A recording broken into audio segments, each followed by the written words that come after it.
Let's set sail to Alaska!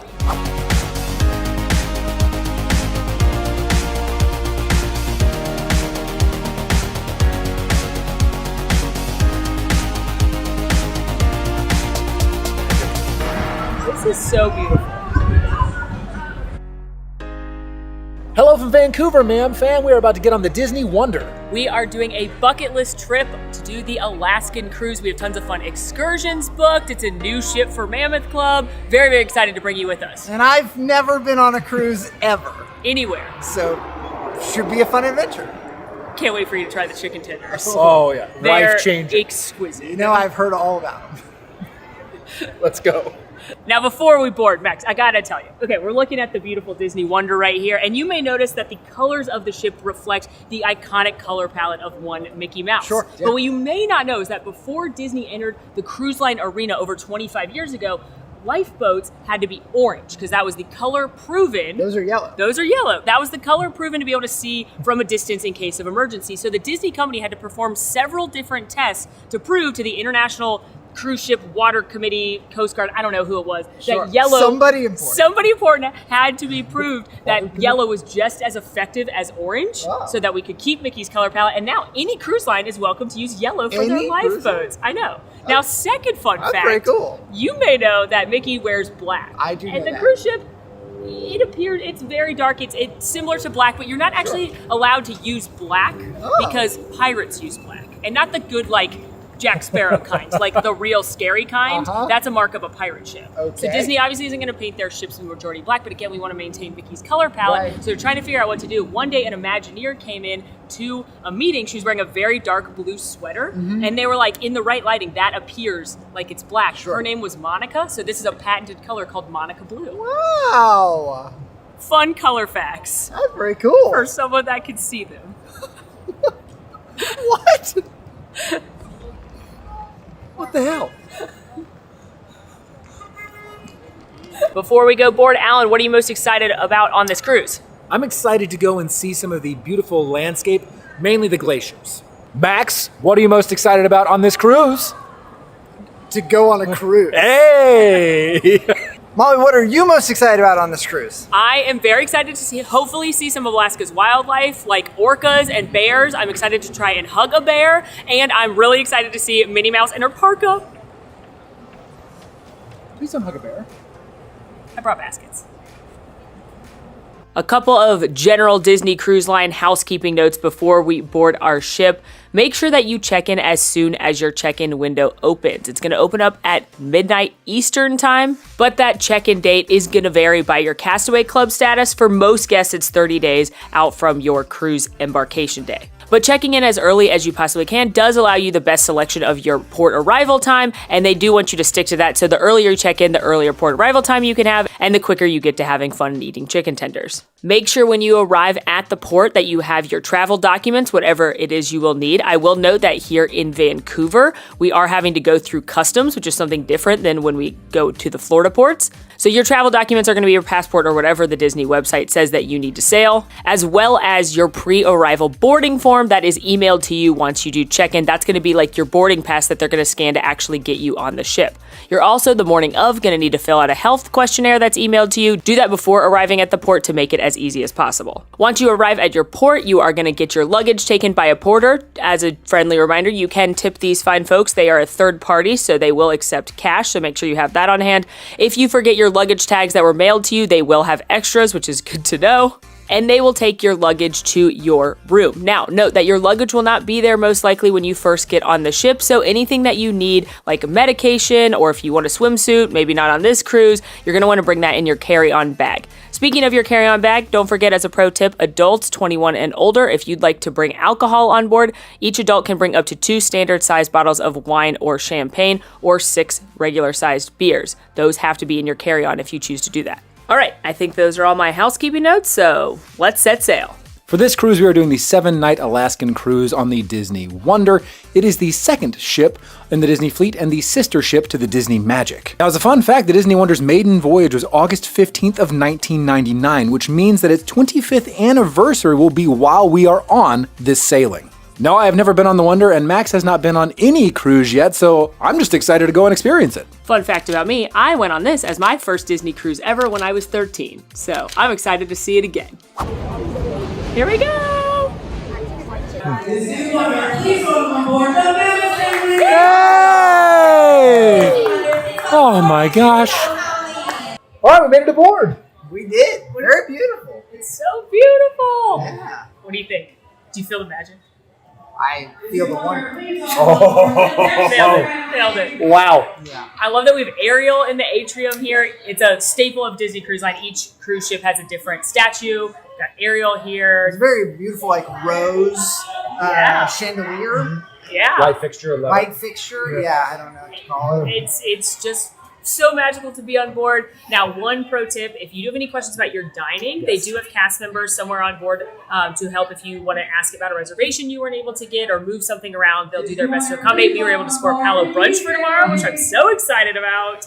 And now this is also the time when you can go open house for like the kids areas and kind of just start exploring the ship. I think I need to explore chicken tender. Yeah, I've heard some things It's the reason. and some stuff It's the reason. About some It's the tendies. reason. about some tendies. So I think we need to head up to Cabanas Yes. Okay. and nab ourselves some tasty tendies. Yes. Another thing you should do once you get on board, make sure to connect to the Disney Cruise Line Wi-Fi and open up that app because now you're able to start seeing your plans for the cruise. It's going to auto-populate all of your dinners, the show times. You can also go through the daily activities day by day and favorite things you're interested in. From trivia to movies playing to the characters, you can favorite everything you're interested in and have that show up on your plans as well. So that's also one of the first things I do when I'm on board a ship. And I'd also want to highlight that since this is an Alaskan cruise, we're definitely going to be featuring throughout this series different excursions and things exclusive to this experience. We're not going to be doing as much like on the pool deck, obviously, or some of the things you've seen on other Disney cruise lines, just because we're trying to keep this series really focused on Alaska. But regardless, we're going to have so much fun. And let's get to those tendies. Our first stop, of course, is Cabanas, which is the Finding Nemo themed buffet. In it, you have a variety of different stations, starting with the classic chicken tenders and macaroni and cheese. From there, you move into Les poissons. both grilled and fried, as well as a variety of other meats. You've got some steak and lamb, it looks like, as well. You also have your seafood station with crab claws, massive crab claws, and shrimp. You also have your salad bar and then a special station. Today, that is Asian noodles and fried rice. And then finally, to round it all out, you have your desserts. And finally, you have your beverage station. One thing to note about Disney Cruise Line is that sodas are included in your cruise, as well as coffee, tea, juice, etc. We've all picked up a little hodgepodge from the buffet, but none of it matters, except for Max having his first Disney Cruise Line chicken tender. Very intense. This was handpicked by Molly. She specifically selected this one. She said it looked the best. I trust her expertise.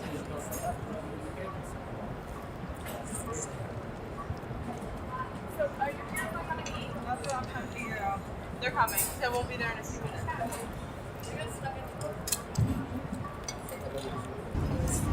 That's a mighty fine chicken tender right there. I feel like a proud parent. It's a mighty fine chicken tender. Okay, we just wrapped at Cabanas, which is a fine place to eat. There are certainly better on the ship, but it's always fun to check out. And since it's pretty quiet, we thought we'd check out the pool decks. Now, the pools here are heated, which is good to know because we are exploring the Great North. Now, here you have the family deck, which has the large movie screen showing some great emotional trauma from The Lion King.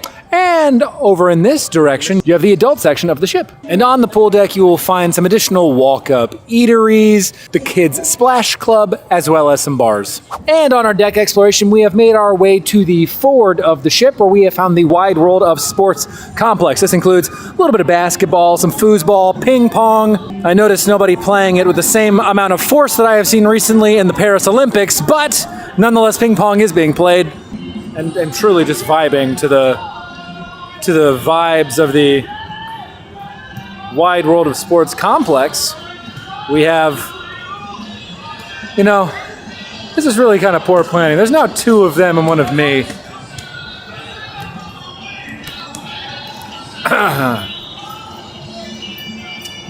What have I done? What have I done? What have I done? And here, at the forward of the ship, we have an absolutely stunning view This is a very different vibe from when we go out of Florida on a Caribbean cruise. This is what all cruises are like. In Max's world, that's true. From a certain point of view, yeah. Beautiful mountain views. Yeah. Beautiful trees. Yeah. Chevrons in the middle. Chevron in the middle of the water. If you need to gas up your seaplane, you can right there. And this is every cruise experience That Max has been on.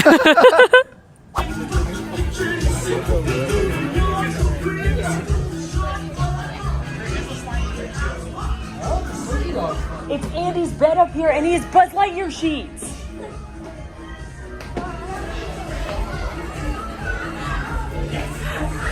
Go.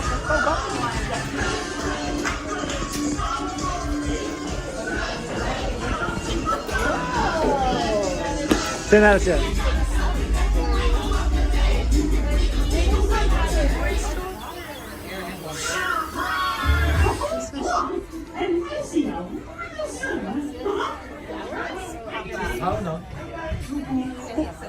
I heard him. And the party will never stop. Everybody come on.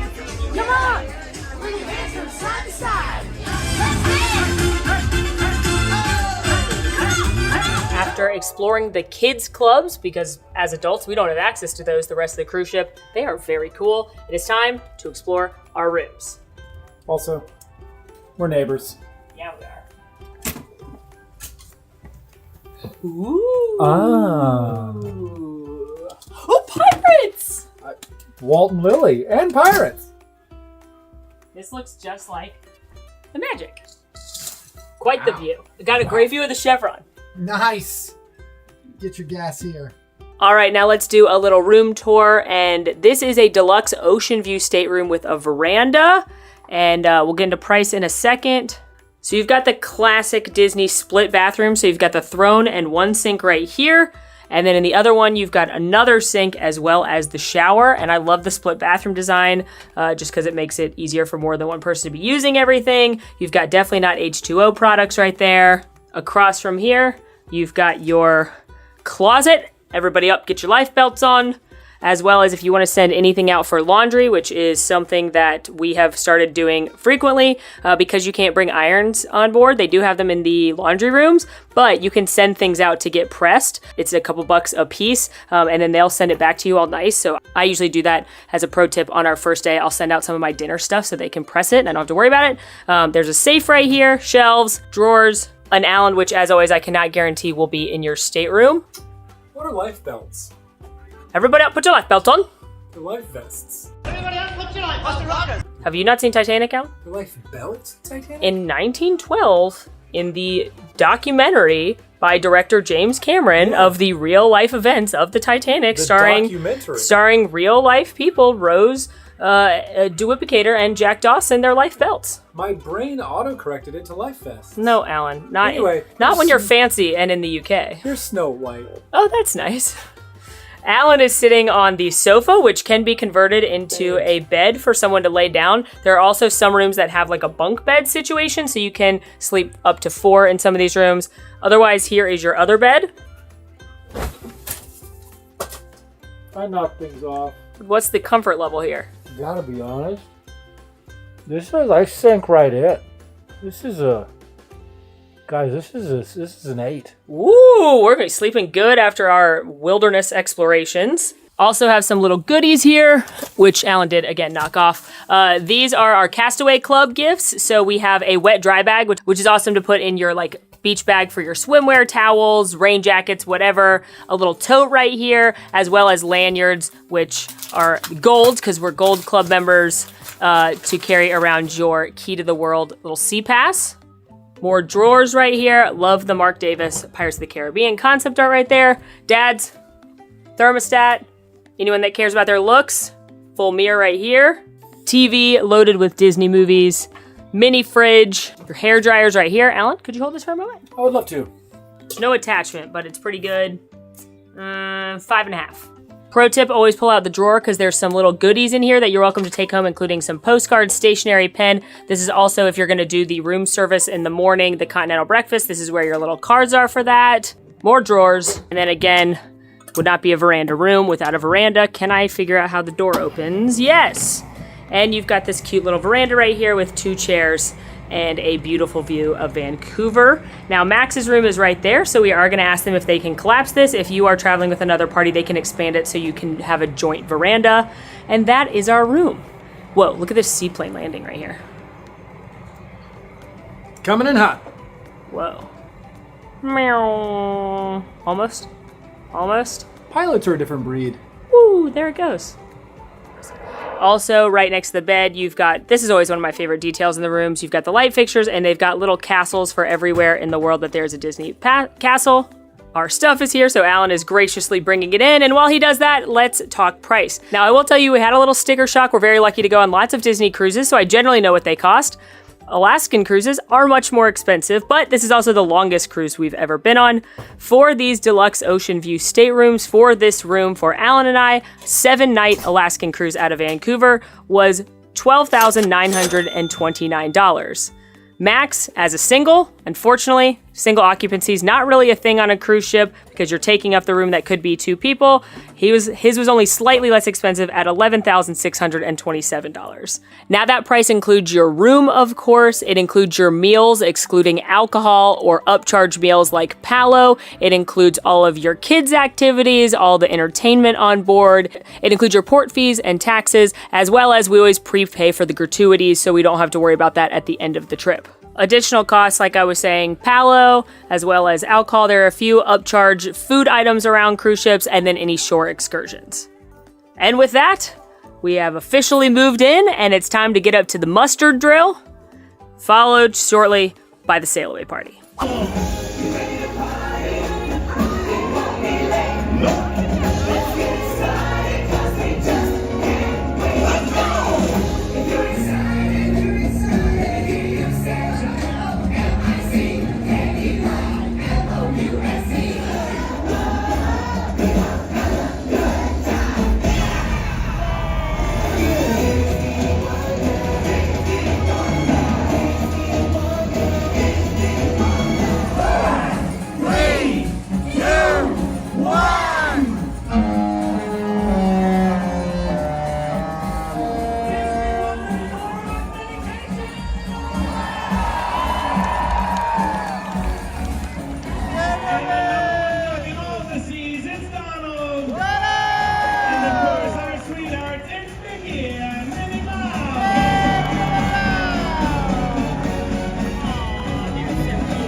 We're officially sailing! Max, very important question. How did you feel about the sail a wave party? Oh, well, I thought I did a pretty good job. You did a great job. You were waved great. Many hands were there to tell me what to do. They're Mickey hands. Many Mickey hands were there to help me know what to do. That's true. But what was the best part? The best part? Yeah. The horn being There it is. The horn! like, what is the best part? I know you were really thinking about the choreography. I was. Well, I was thinking. I thought about Donald first. Oh, sure. Oh, yeah, the Our duck. main duck. Yeah, man. Yeah, That was pretty cool. that's pretty good. I don't know. Going under a bridge pretty close was pretty good. Oh, yeah. We're That officially was moving. Yeah. We are indeed. Well, I think now we got to keep the good times rolling. yes. The good times roll. The good time. Free ice cream, and then maybe go say hello to one of these friends of ours. I'm ready. Maybe, yeah. Change it.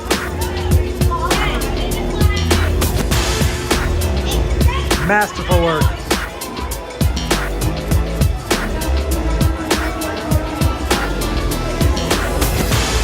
Hi, Mickey! How are you? Thank you for having us on your ship. Mickey, it's his first Disney cruise. First time. Hey, buddy. Thank you. What should he do? Oh. Walk? Maybe go up a mountain, maybe? Go, That's oh, a pretty explore in good idea. Alaska? Yeah. We're hoping to see some bears. We want to see bears. Yeah. Do you like bears? They're a little scary. it's okay, it's okay. They're a little scary. Maybe some whales? Hope to see some whales. Whales, Look at for them. We will look for all of the beautiful wildlife out there. We're gonna look for you in your cute, your outfit. Your fisherman outfit. Yes, that hat. We can't wait to see you in that. Yeah. Thanked Captain Mickey for having us on his ship, and now we are in the French Quarter Lounge, and this is a Princess and the Frog themed cocktail lounge. And spoiler alert, y'all, they also have beignets on the menu. Now, if you've been on the Disney Magic, you know that this space has been transformed into the Soul Cat Lounge, Soul themed, but we're gonna go through this one and point out a bunch of Easter eggs because there's so many cool Princess and the Frog Easter eggs, and also some live musicians will be here in a little bit to play some jazz, which is awesome. For starters, one part of the lounge is literally modeled into a streetcar like Tiana rides at the beginning of the movie. You even have the handles to hold on if you don't have a seat, and there's literally booths and such in there. And then you can see over here, here's your ticket window to get tickets for the streetcar. Here at the bar, you can see a particular shadow man has been here before because you've got his cane right there, some of the spirits he speaks to, and even his hat up on that shelf.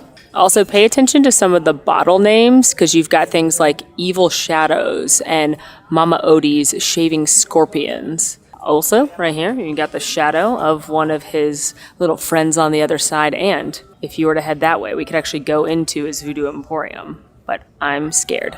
Also, if you look up in the shelving area right there, you'll see the newspaper for when Prince Naveen first arrived in New Orleans. This is a fun detail too. Over in this window, you've got a couple of different hats, which all belong to iconic characters. You've got Tiana, Charlotte, Naveen, and Lawrence.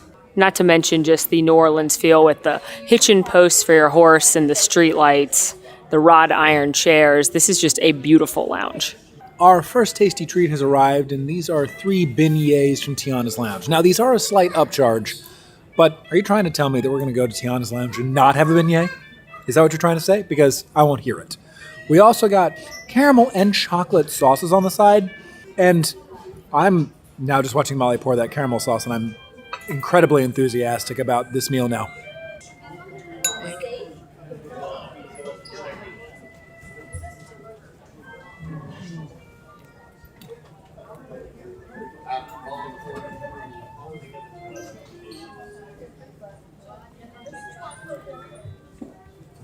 It doesn't matter where she is. Tiana's making a mean beignet. Now, the caramel sauce is way too sweet for me. I want just the perfectly warm, fluffy, powder sugary beignet. That's all I want. I'll try the caramel sauce.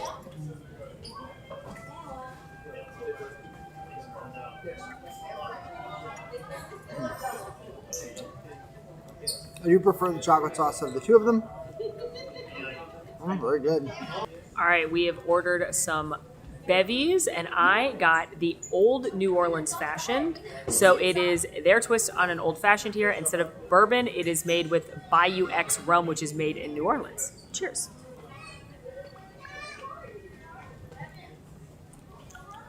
Ooh. Now, I'm not a rum girly. I'm definitely a bourbon girly, and part of that is because most rum drinks are too sweet for me. Most of them are very tropical, and I don't care for the cocktails made with them.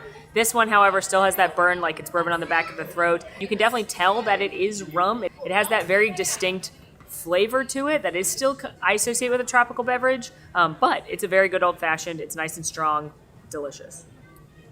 And I have a Beta root beer, which is from Louisiana and made with Louisiana pure cane sugar. Oh. Oh. Yeah, that's good root beer. It's not overly sweet root beer.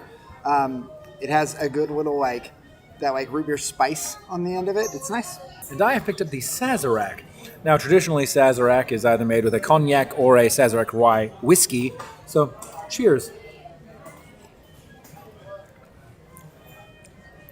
That's most certainly rye with a little bit of the black licorice flavor from the absinthe, and then an orange peel. This is very fresh and refreshing, but it is very much a sipping beverage. Now, as a fun fact about Sazeracs, they originated in New Orleans, or N'Orleans, depending on where you're from, because it was named for Sazerac de Forge et Fil, which is a kind of cognac that was originally used when making a Sazerac. I feel like I said Sazerac a lot in about 60 seconds. For legal reasons, please don't take a sip every time Alan just said Sazerac.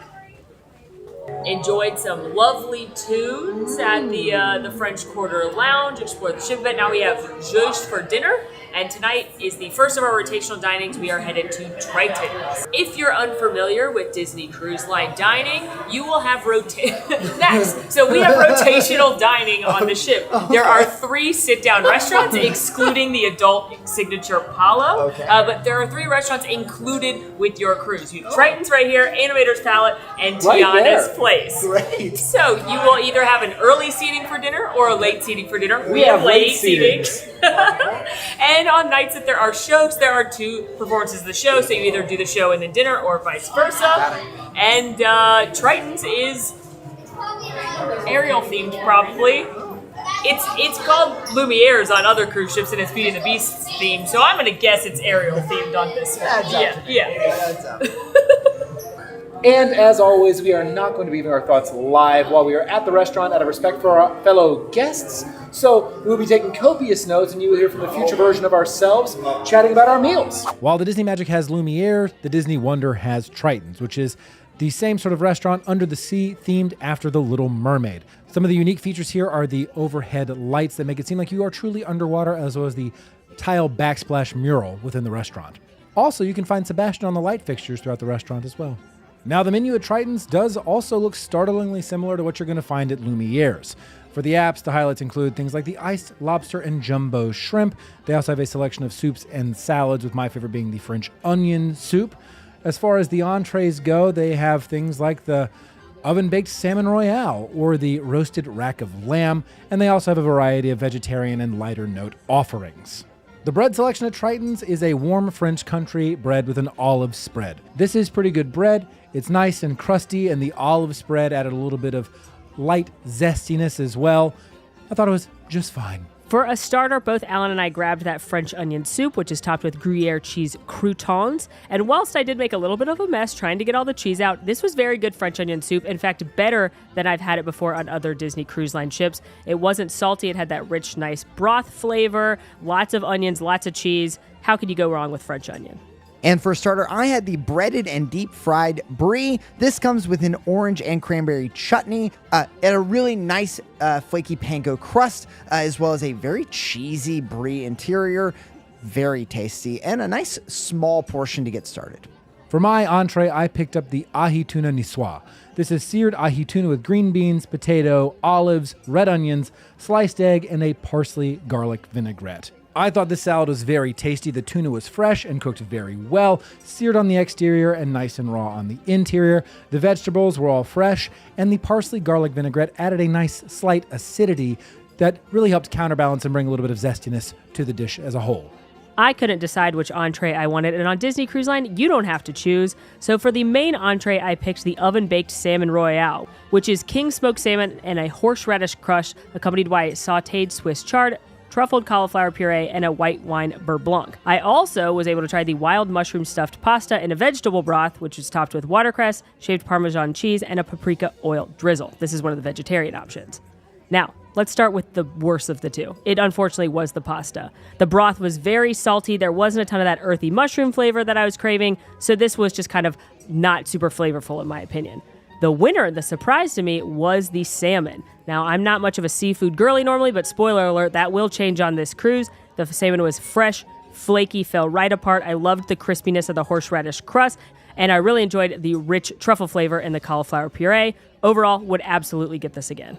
And for my entree, I had the Chateaubriand roasted filet steak, which is a roasted filet steak with crushed new potatoes with shallots, buttered green beans, red wine jus, and a béarnaise sauce on the side. This was cooked perfectly to my liking. It was very tender meat, and the side dishes that came with it were delicious as well. Overall, a delightful entree. The dessert menu offered a variety of coffees as well as some adult beverages if you would like to imbibe, and had some great desserts such as the apple tarte tatine and the Tahitian vanilla creme brulee. I picked up the classic opera gâteau with layers of Joconde sponge soaked in coffee syrup, chocolate ganache, and rich buttercream on top. This was a very spongy cake that tasted of rich chocolate with the light butteriness of the buttercream coming in on the back end. Thankfully, it wasn't super sweet. I would 100% order this again. I decided to try the Tahitian vanilla creme brulee, which came with almond biscotti. The creme brulee was pretty good as far as creme brulees go. I love the caramelized crust on top that you crack with your spoon. I wish I had more of the fresh fruit that came with it to kind of offset the richness of the creme brulee, but overall, a perfectly fine dessert. And for my dessert, I went with the strawberry shortcake sundae, which comes with strawberries, vanilla ice cream, whipped cream, and shortcake in the sundae glass. The ice cream and strawberries were the highlight of this dish. Unfortunately, the shortcake was dry like the Sahara, and despite being dipped in ice cream, was quite stale. So good strawberry flavor. Vanilla ice cream is lovely. I might not order this again. On the whole, Triton's is the least exciting of the rotational dining options on the Disney Wonder, but overall we had better food here than its counterparts on other ships. All right, so we have just wrapped our first dinner at Triton. Yeah, it was pretty good. It was better than Lumiere's, like from what I remember. So I don't know if King Triton's just a better chef than Lumiere. That seems wrong, canonically. I don't know. He might employ better chefs. Anyway, Max, what do you think? But Lumiere, I guess he's not the chef. No, he just makes all the dishware dance. He's the master of ceremonies. Maybe they're too busy dancing to make good food, you know? Perhaps. They're a little emphasis, distracted. it's a little all sizzle, no steak. Yeah, exactly. Yeah. And Triton's like, after I'm done with these sit-ups, I'm going to get to the kitchen and get this steak going. Or he just has more people at the palace that he lives in under his employ. Maybe he has actual... lives in a castle. What are you talking about? But they're all objects. Maybe the lack of hands. Yeah. The frying pan is only control of the frying pan. Yeah, maybe it's the lack of imagine that life. That just hit me. opposable thumbs that makes it harder to cook. It's not a bad idea. All right, well, Max, it was your first day on a cruise. How was it? True. I think it was pretty great. It's a beautiful cruise ship so far. I enjoyed the sail wave, and it's fun to look out and see. I mean, it's beautiful outside. Yeah, just look at it. Now it's dark, It's but black it was abyss, really but- beautiful outside, and that was a fun first dinner experience. Yeah. The crew is awesome, which I have heard and so far confirmed. So. Now, for us, we have one more stop tonight. There is a dueling pianos battle situation happening in the After Hours Adult District, so that's where we're headed to end the night. And normally, that would be where this video ends, but because this is a longer cruise, we are going to be putting 2 days in each video. So, see you tomorrow. Well, tomorrow for us. Just Right now. moments Yeah, for you. yeah. After the piano. Yeah, well, right after this. Here's the piano. Go. Sweet home Alabama. Little motivation. Remember what I said. Alabama, less pretty. Be more obnoxious. All right? Just ready? Here we go. Sweet home Alabama. Oh, that's still too pretty. All right? Just shout it. Ready? Sweet home Alabama. Yeah. What's your name? Alan. Alan? Yeah. Alan from Alabama. That's creative. Y'all make some noise for Alan from Alabama. Is everybody? Who's from England? Oh. What about the friend next to you? Listen to the music of the traffic in the city. The sidewalks where the neon lights are pretty. How can you lose? I literally haven't seen this song requested in 15 years.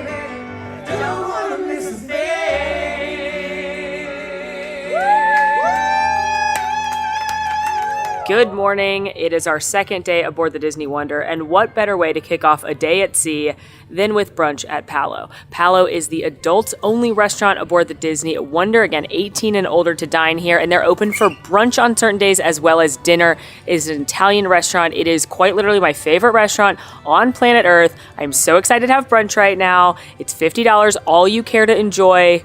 And I'm very excited to see what Max thinks of his first Palo experience, a quintessential Disney Cruise Line treat.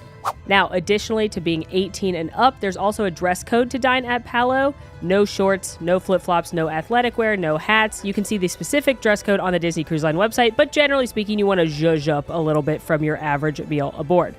Now, Palo, if the name didn't give it away, is an Italian restaurant. It actually means pole in Italian, and it's modeled after Venice. And as many times as I've been delighted to dine at Palo, I gotta say the views were particularly spectacular on this sailing because, of course, we got to see out into the Canadian and Alaskan wilderness. Again, Palo is all you care to enjoy, and if you'd like to, you can start with one of their kind of pre-made boards, either a meat and cheese board or a seafood board, which we've done plenty of times in the past.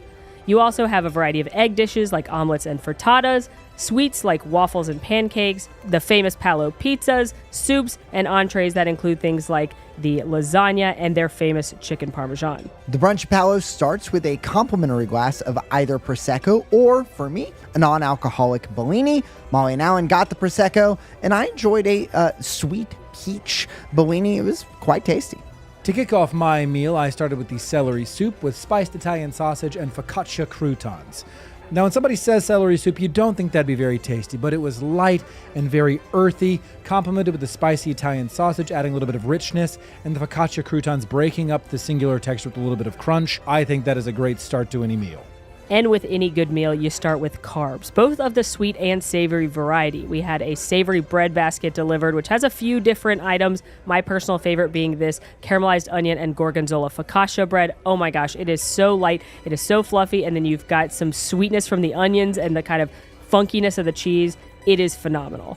We also got to choose from a selection of sweet pastries brought by our wonderful server, Sylvester. My favorite of these is the almond croissant, which is a fluffy, buttery croissant with some almond paste inside, dusted with powdered sugar and slivered almonds. It is to die for. I grabbed a Nutella pastry off of the tray, enjoying a very sweet and moist pastry filled with Nutella. It was eking out of the sides. Delicious. And I enjoyed a croissant that was topped with fresh fruit, a light, flaky, buttery pastry that was topped with fresh raspberries, strawberries, and blueberries. Listen, that's what I call a balanced breakfast. I then moved to savory with my favorite egg dish at Palo, which is the Eggs Florentine. This is an Eggs Benedict style poached egg on a toasted muffin, but it's got spinach and a creamy Mornay sauce, and it is so delicious. I love that ooey gooey egg. I love the creamy rich Mornay sauce, and then it's balanced by that little crunch of the buttered toasted muffin. This is a phenomenal twist on Eggs Benedict, and I love it every time I come. My next brunch dish was the strawberry waffle, a classic Mickey waffle, but served with strawberries and strawberry compote. It was delicious as ever. A wonderful start. And then, of course, we had to get a pizza from Palo. And as a hack, you can order a pizza and split it in half with different toppings on each side. So we got the margherita on one half and the spicy Italian sausage on the other.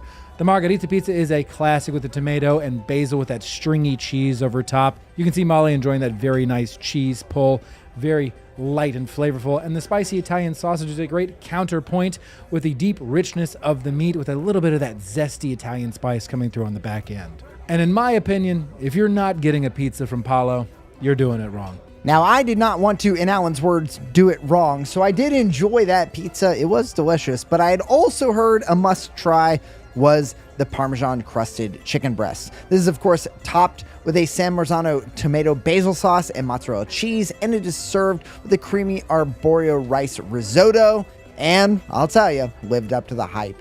Nice and moist, the wonderful breading on it, and that rice risotto was so tasty. Telling you, Palo does in fact live up to all the high praise. Don't worry, pal. You still have dessert.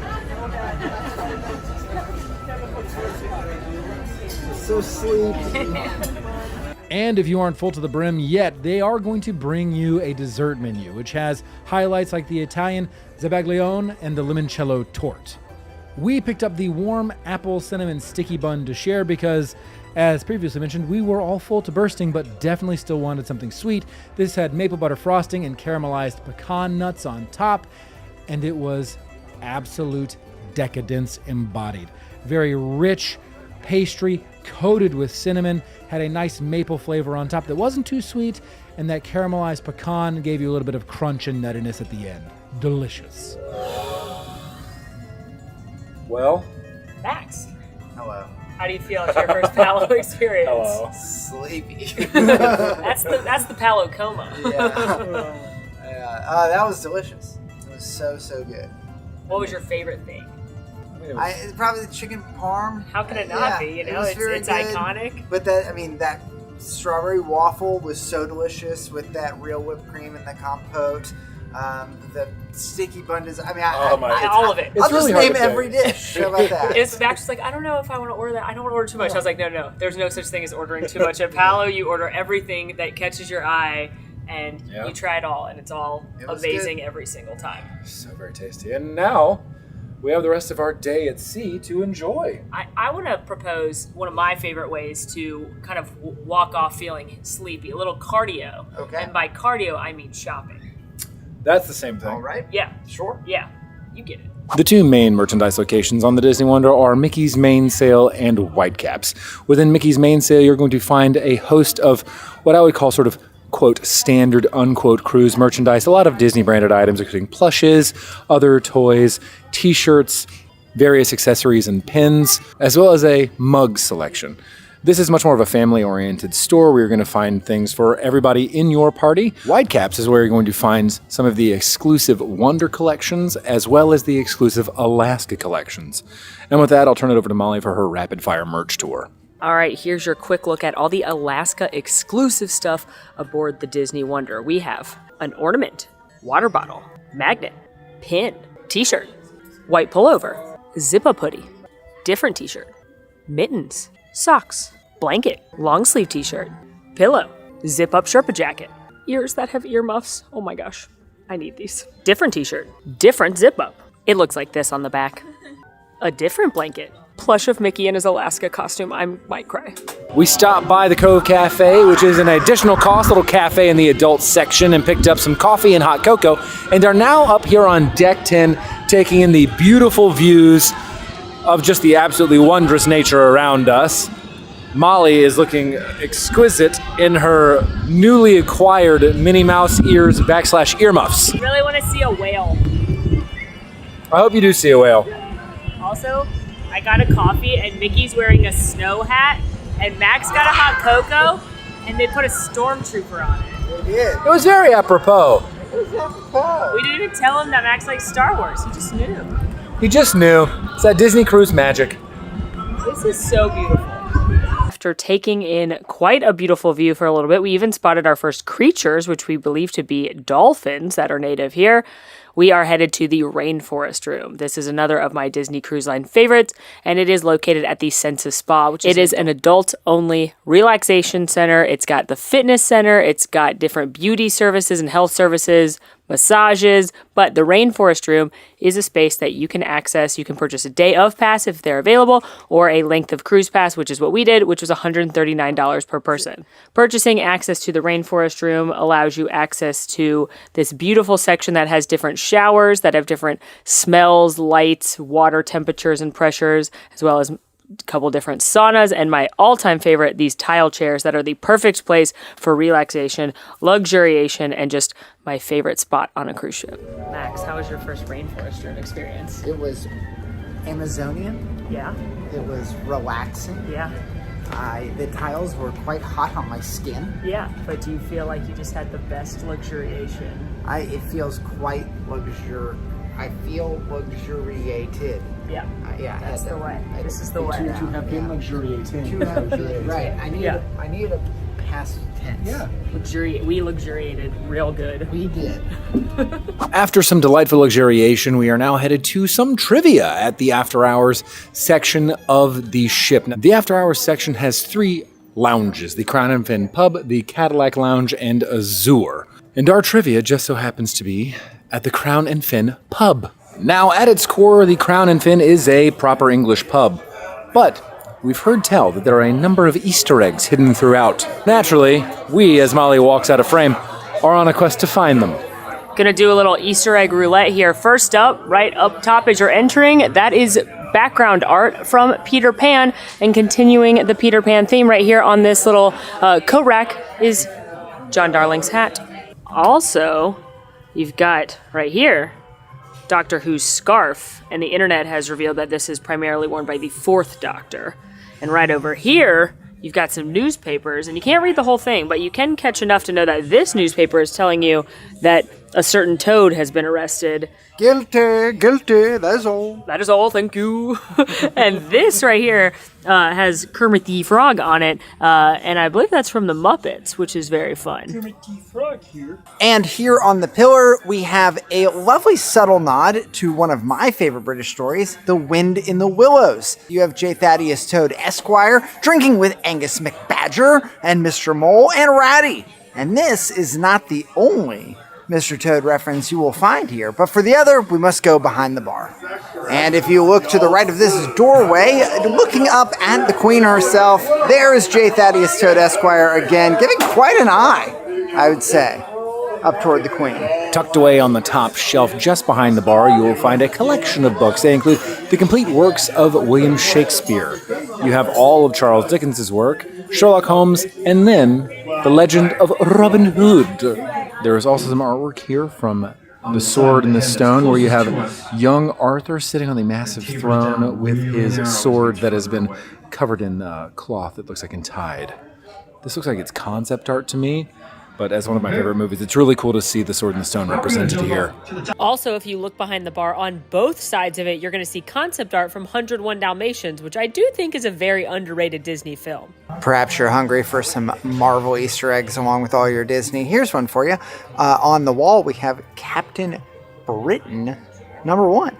This is the special origin issue of Captain Britain, and it comes with a Captain Britain mask, which you can see here. Maybe you were familiar with Captain America, but did you know his compadre across the pond? Hidden in the corner of the Crown and Fin pub, there are 6 license plates like you'd find on the front or back of a vehicle. Now, knowing that Disney likes to hide secrets and everything, we thought for sure that the license plates hid secrets, and we were correct. On the top left, there is a license plate that lists Crown Fin, CRWN F1N, meaning Crown and Fin for the pub that we are in. On the opposite side, on the top right, you see GMD 8619. I think this stands for Great Mouse Detective, which was released in 1986. On the middle left, you see DPW 7161. I think this means Diana, Princess of Wales, and her birth date, which is July 1st of 1961. And then the next on the middle right-hand side, it is AAM WP26. After much deliberating together, we think that comes out to A.A. Milne, Winnie the Pooh 1926, or 2/6/1926 when Winnie the Pooh was released. I gotta be honest, this is where we got stumped, and on day 1, I spent the next 6 days of the cruise agonizing over what the rest of these could mean. So I talked with a couple of cast members, and the best that they were able to come up with is that the bottom left and bottom right, which are BO676 and GFW613, are license plates that come from The Parent Trap and The Great Muppet Caper, respectively. So according to cast members, those 2 license plates would have been on vehicles seen in those 2 films. Now, being a proper English pub, there is a whole host of beer on the menu, and what's so great is that they actually offer some local brews from Alaska that you can pick up as well. Now, speaking of beer, you can join the Mug Club while you're on a Disney cruise. Now, when you purchase the Mug Club, you will purchase an exclusive Disney Cruise Line beer mug for $17.50, and for the rest of your cruise, you will get 20-ounce beers for the cost of 16 ounces, and that includes when you go to things like happy hours, where you'll get a discount. When you are done with your beer, you can turn your mug into the bar in question, and they will give you a little token in the form of a card that you can carry with you until you would like to purchase another beer. Also, at the end of your cruise, when you turn in your token, you will be able to take your mug home.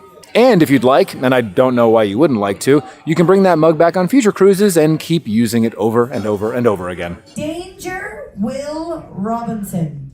So write it down, don't shut it out. Danger Will Robinson. So what's that TV show from? We're doing great. 1 for 1. Feels good. 11. Crying is for plain women. Pretty women go shopping. So I know, but we're looking for one specifically, please. The plane. The plane, the plane. Wow, our studying helped a little. Well, after an attempt at TV catchphrase trivia. Yep. Now, we came in second again, to be fair. We did Dynamite. We got that one right. We have zhuzhed, and now we are headed to our first stage production aboard the Disney Wonder. Technically, it's formal night tonight, which doesn't always exist on True. Disney Cruise Lines. It depends on the length of the cruise, but tonight's formal night, so if you want to dress a little fancier, you can feel free to do that. And we're going to see the Golden Mickeys. Ooh. Max, are you excited for the Golden Mickeys? I've heard it's a classic. It's an It icon. is a classic. It is a classic. It is a Disney Cruise Line staple. Think Oscars meets thinking it. Mickey Mouse. Okay, I'll put those two together. Oscars and Mickey Mouse. Got it. And there's no filming in the show, so we'll see you after. And that was the Golden Mickeys. It was tonight. Yeah. Yeah, That's what I heard. that was what the song said. What'd you think, Max? I mean, it's a good show. A little ensemble number, lots of characters. What was your favorite part? That's tough. My favorite part.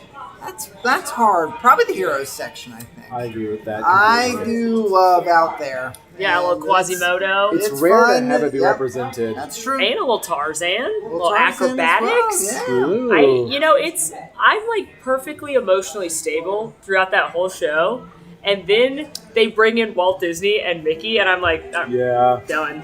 Yeah. I'm out, tapped out. I made it so far, but I say it on every cruise, but I prefer that style of show on the cruise line, where I call them the montage show, where it's like a bunch of characters and music as opposed to the retelling of one story. And the Golden Mickeys is just a Disney Cruise Line classic. Really is. And speaking of Disney Cruise Line classics, we have the most iconic Disney Cruise Line meal tonight, It's true. Animator's Palette. So we're gonna go get ready for that. And tonight we are headed to Animator's Palette. Now there are a couple different varieties of Animator's Palette across the Disney Cruise Line, but this one is the black and white to full color animation version that has a special surprise at the ending. Are you excited about Animator's Palette? Percents. Oh, that's it? This is the percents dance. Oh. Oh. Percents. This version of Animator's Palette is my favorite. It is such a delightful Disney Cruise Line experience. You head into the restaurant where it's full of sketches of favorite Disney characters, and throughout the meal, those sketches go from just being drawn black and white concept art into adding color, into movement, and there's a whole show that comes with it. Now, what's not my favorite is the menu at Animator's Palette, save the delicious black truffle pasta persets on the appetizer menu. Also, to start, you could do things like the smoked salmon tartare. There's a variety of soups and salads. And then moving into your main dishes, you have things like a grilled tuna steak and ginger teriyaki dusted Angus beef tenderloin, as well as always, some vegetarian and lighter note offerings. For the bread service at Animator's Palette, we had a garlic and herb focaccia with a roasted garlic dip. This bread was nice and soft, delicious herb flavor. That garlic dip gave it a nice garlicky taste that I really enjoyed. For my appetizer, I started off with a sliced Serrano ham with manchego cheese and an olive tapenade. This is a cheese plate light. You have manchego cheese, which is delightfully creamy and rich, compared with Serrano ham, which gives a little bit of nuttiness, and the olive tapenade adding that bite of acidity. It is an incredibly balanced way to start off your meal, and I quite enjoyed it. But in my humble opinion, there is no better way to start off your meal at Animator's Palette than with my aforementioned black truffle pasta persets. These are little pasta purses filled with truffle-scented cheese and topped with a delicate champagne sauce. Shout out to Sandy, our amazing server, who I told them they were my favorite, and he brought me 2 plates of them. These are so delicious. They're like the best ravioli I've ever had. They've got a nice light cheese, and they're not super strong on the truffle flavor, and then that nice kind of light cream sauce on top. Little crispiness from the vegetables. 10 out of 10. I will order them every single time I go to this restaurant. For my main, I got the herb-crusted pork chop, which is a roast pork chop brushed with Dijon mustard and crusted with herbed breadcrumbs, served with sun-dried tomato risotto and a Barolo wine sauce. This pork chop was dry, but the risotto, I would say, is the highlight. I quite enjoyed the tomato risotto, but cannot recommend the pork chop. And as for my entree, well, Molly and I got the same thing. Knowing that things on the main menu aren't exactly highlights, we decided to go for something on the lighter note offering, the jumbo shrimp salad. This is poached tiger shrimp tossed in a lemon olive oil, served on diced cucumber, egg, and red onion, and garnished with roquette leaves. However, we did not want poached tiger shrimp tossed in a lemon olive oil and instead asked for it to be the roasted chicken, and the crew members are very happy to oblige. This is just a reminder that crew members on the Disney Cruise Line are ready and willing to go above and beyond for you, and they were super happy to oblige our requests. When the salad did come out, The chicken was tender and moist, and the salad itself was nice and fresh. Just a great break from the very rich cruise line food.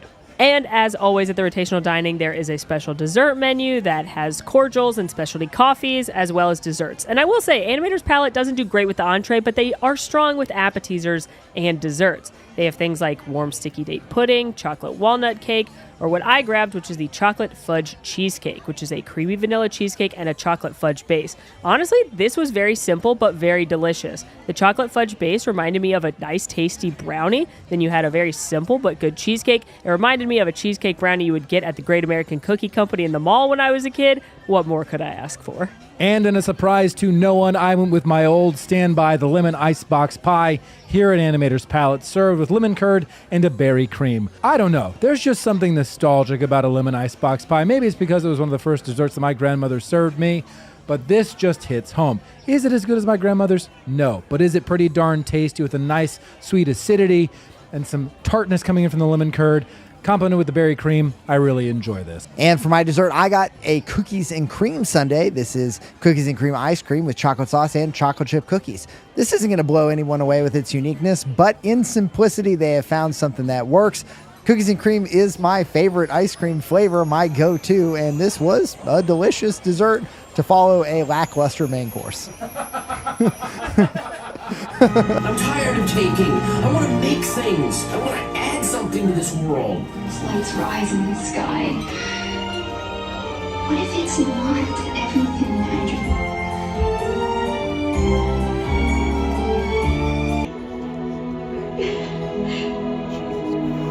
And you were mine. It's so beautiful. Torture.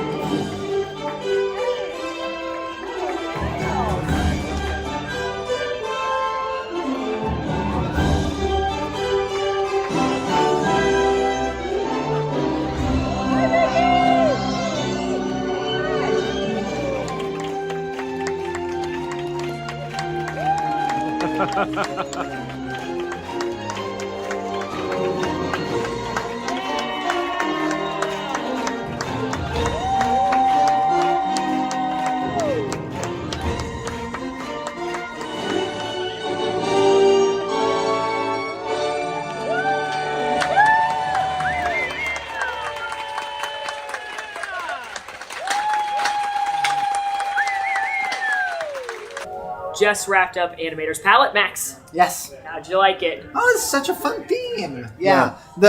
Starting with sketches, then they add on animation. Great ending. It's a cool restaurant. Yeah.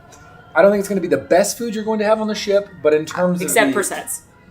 Except for sets. But I think the experience of it is incredibly unique. Yeah. But no, it's a very fun time. Also, I'd like a word with whoever put that montage together. Oh my God. Emotional damage. It was so It's like the Stampede song from Lion King, and then they show you Toy Story 3. Mufasa's dead.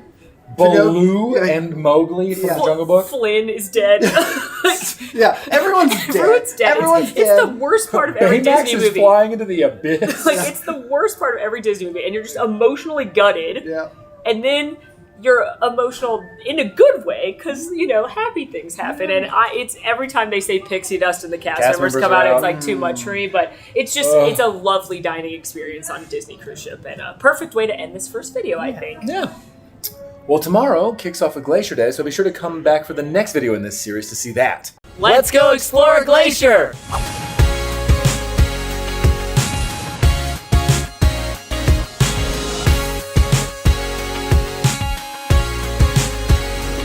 She would like a hug, right? I think so. Thank you.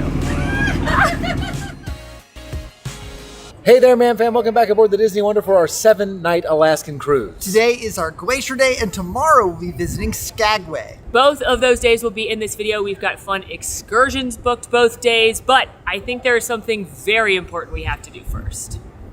First stop this morning, dream come true moment. We're gonna finally meet Mickey and hopefully Minnie and Donald in their adorable Alaska exclusive outfits, and they're very popular.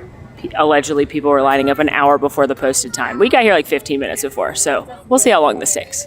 You know, this may be one of the longest lines I've ever waited in to meet Mickey Mouse, but I gotta say, it's also probably the best view I've ever waited in to meet Mickey Mouse.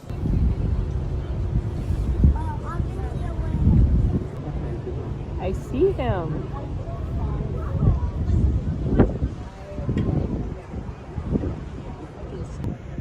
There. I see it. Do you see it? Mm-hmm. Hi, Mickey, how are you?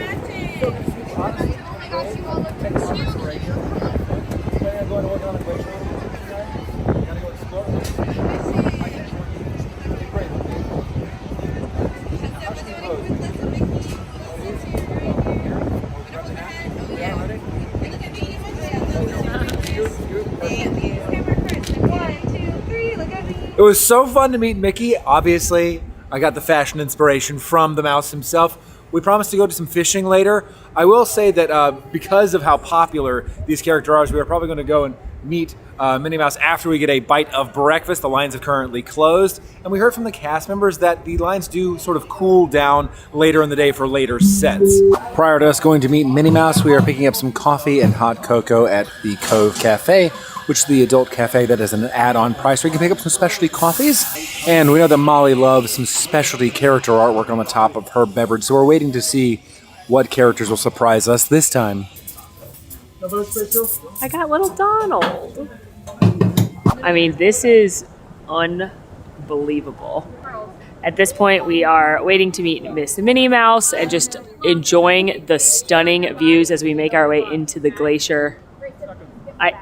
No photos or video we have will ever do this view justice, and it's so wild to see it on a Disney cruise ship as compared to what the normal view is for us. Oh, look at you guys matching. I find it so neat to be in this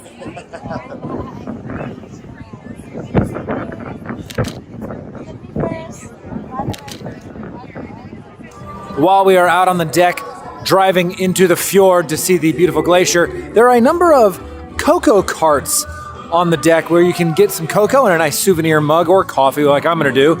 And should you so desire, you can also spike it with a number of liqueurs and spirits.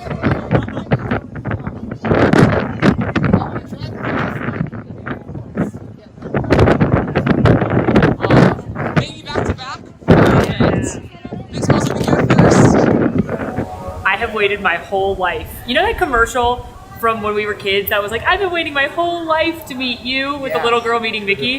That is me with these characters and these costumes, and it was worth every minute waiting. So cute. And I mean, heck of a view. Heck of a view. Talk about a backdrop. I know that they have scenic backdrops across the ship available for photo options. You don't need those today. No, just go outside. Like, look at this. So, the majority of our morning was spent waiting in lines, but you're waiting out on the pool deck, whale watching and looking at beautiful trees. And we would have been doing that anyway. Exactly. And the characters do come out again another day, we were told by a cast member, in these outfits, but only today are they outside, which is why the lines are so long. It's worth it to me. But now I think what? Snacks? Lunch? Yeah, lunch. By snacks, I mean lunch. Yeah, lunch prior to our excursion today, where we get to travel deeper into the glaciers. I need a drawer burger. Grabbing an early lunch. They closed breakfast a little bit earlier today, so we have moved into the lunch window. And instead of going to Cabanas, which is the buffet, we are going to do some of the on-deck dining. There are 3 little locations: Daisy's Delights for salads and sandwiches, Boiler Bites for burgers, chicken tenders, hot dogs, things off the grill, as well as Pinocchio's Pizza for pizza, and you can walk up and grab anything you'd like there. There's also ice cream with unlimited soft serve and Sully's Sips. These are an additional cost, but these are smoothies and fancy coffees. We have assembled a delicious hodgepodge from the different quick service locations. I picked up a drawer burger, so aptly named because they come out of a warming drawer, but they're legitimately delightful, as well as a couple wraps from Daisy's Delights. Max, what did you get?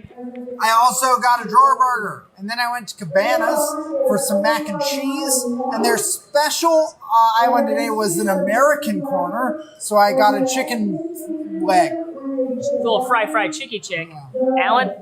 I got some chicken shawarma, chicken tenders, and honey mustard. It's just a chickeny day today. You all went with the beef. Well, no, you have a I mix. have a chicken leg. You have a hybrid. I have leg of situation. chicken. I have tender of chicken, and I'm sure this is just sort of composite chicken. Composite chicken. And we're going to enjoy this. And now what's really cool, she kind of sounds like a Charlie Brown parent to you, I'm sure. But there is a nature specialist on the PA system. And as we glide through the glacier here, as we work our way in further, she's talking about the nature and the history of the area. And so it's very interesting. And soon we'll be even further in. How's that mac and cheese? How's that chicken tender? Need you ask? No. How's your burger? I love a drawer burger.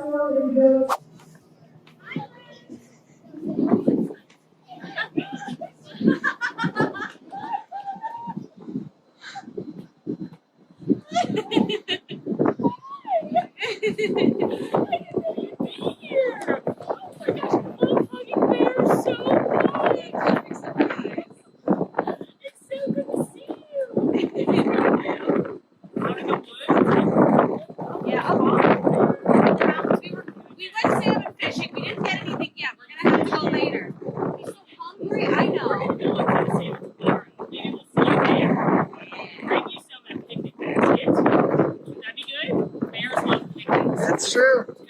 I've heard that. I've heard that. Of course. Of course.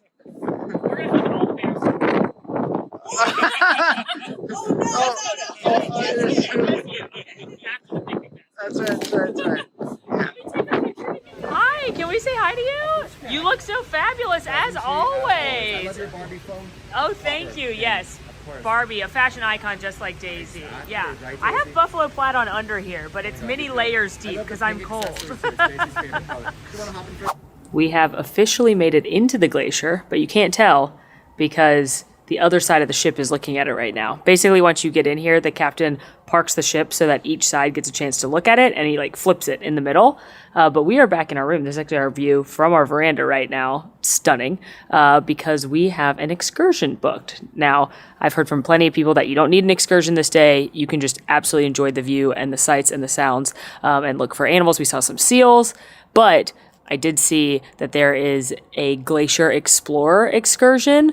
It was $309 a person, so it's definitely a splurge, but you get on a smaller boat and get up closer to the glacier, and so we're headed to go do that. There it is. That is really cool. It's so beautiful. So beautiful. Because it's blue, get it? No. There's a science reason. Wait, I just got your colorblind joke. Oh, that's gorgeous. Gorgeous. Watch your step on the ramp, please. It's moving a little bit. Thank you.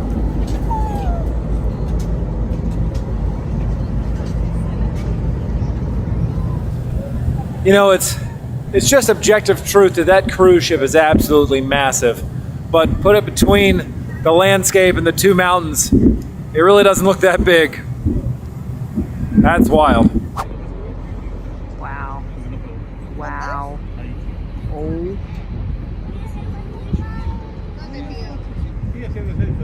Wow.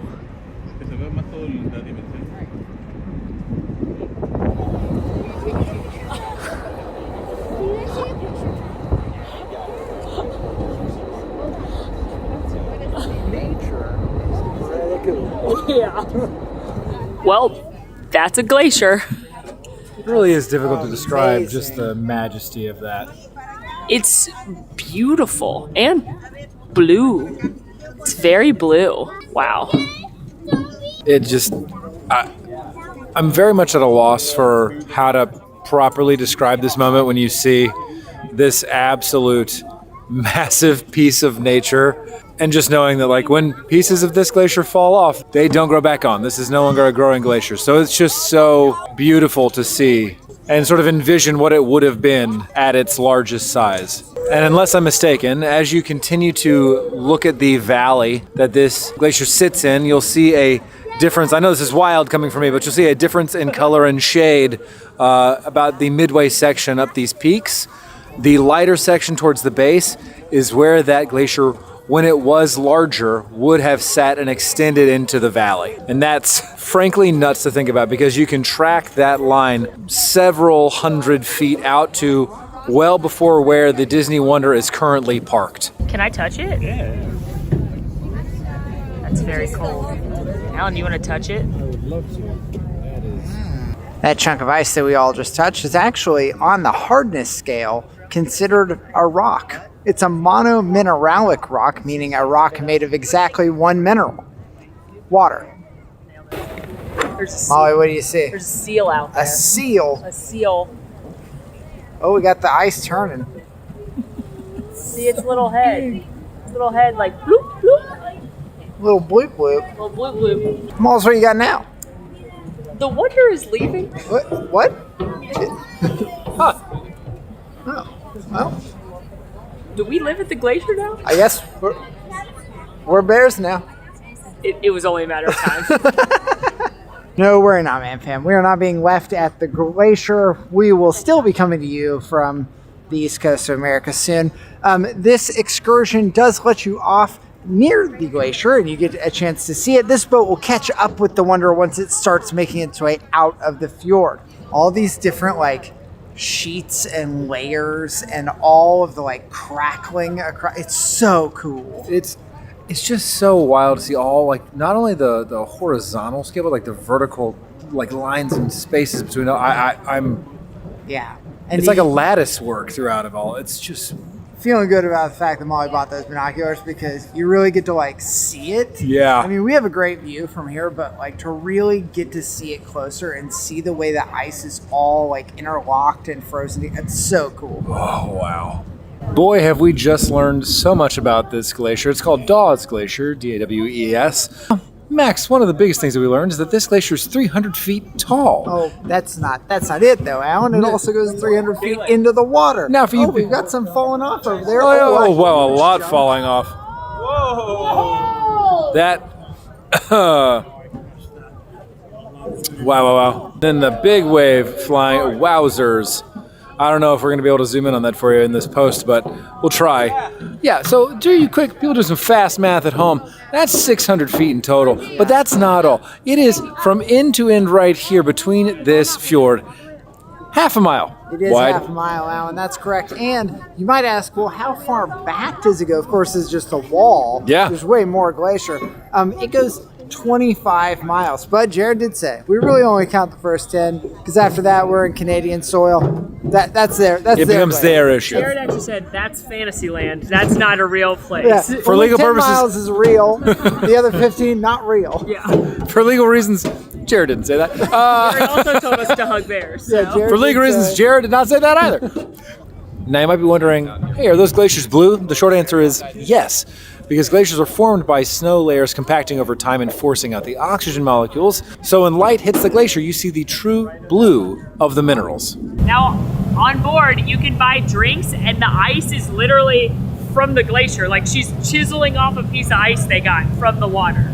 This is a Glacier Rita. Yeah, so it's tequila, margarita mix, and some blue curacao. Now, normally, I'd be against the inclusion of blue curacao. However, When at the glacier, drink the glacier. it's good ice.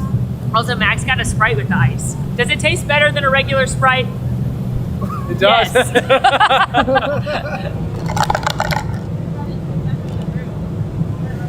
Eating Glaciers, Volume 1. Is it good? How's it taste? Cold. Cold. No. Pretty good, but it's pretty cold. Yep. That's laughter. As a part of our excursion today, before we catch back up with the Wonder, we have come into a little inlet here, a little fjord called Ford's Terror. And we learned it was named that way because Jared, who we've been pestering with questions throughout our entire time here on this excursion, he said that there was an explorer who came in here on a small ship. He came in at low tide and was able to easily... Small ship. I'm sorry, Alan. A small ship. A It was canoe. a canoe. A canoe. Your Came in on a canoe. favorite- My favorite vessel. Your favorite water-going vessel. Correct. He came in on, like the explorer canoes of Disneyland. He innocently paddled in, wanting to see this fjord. And and then to you're getting there, couldn't get out. The tide rose, and on high tide, that small little section where you can actually enter this fjord, during high tide, it creates a current so strong that it will just spin you in a circle. So he was stuck here, and he recounted the experience, saying that he was terrified. And so this entire area, Fjordstera, is named after that experience. Over 6,500 acres of land named for that.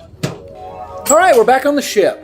What a cool experience. Very cool.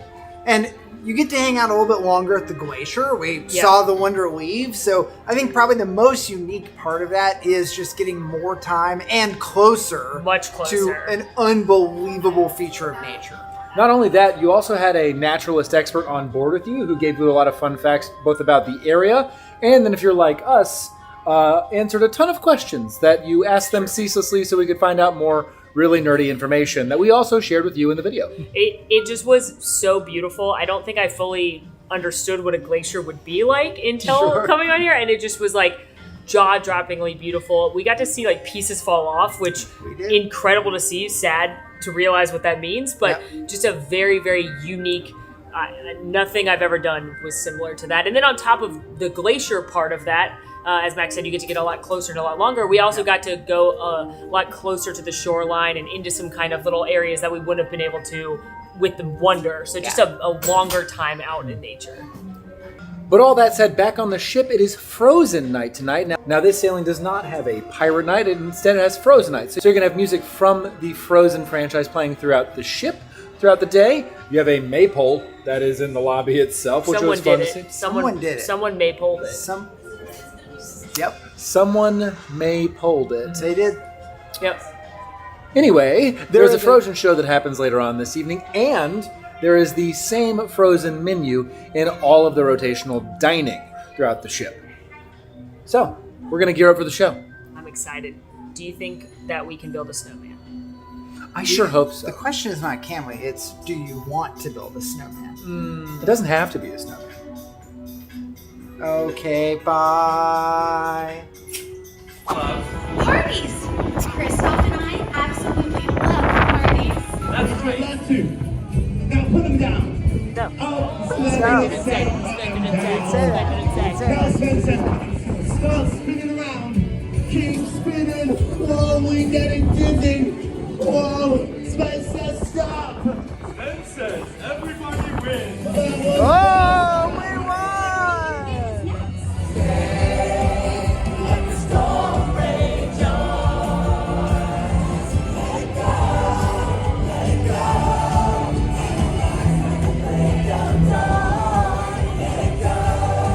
Let go. The perfect girl is gone. The storm rage on.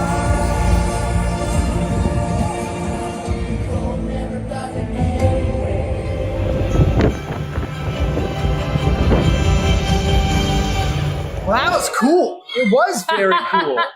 Because it was cold and frozen. I get it. Yep. All right. That show was very fun. I think it was very clearly oriented to get the entire crowd hyped around the fact that we were at a glacier. Yep. It's definitely more geared towards little kids, For sure. obviously. And if you've been on a ship with Pirate Night, it's not as cool as Pirate Night because it doesn't end in fireworks. They're not able to do those here because of some of the ordinances in Alaska.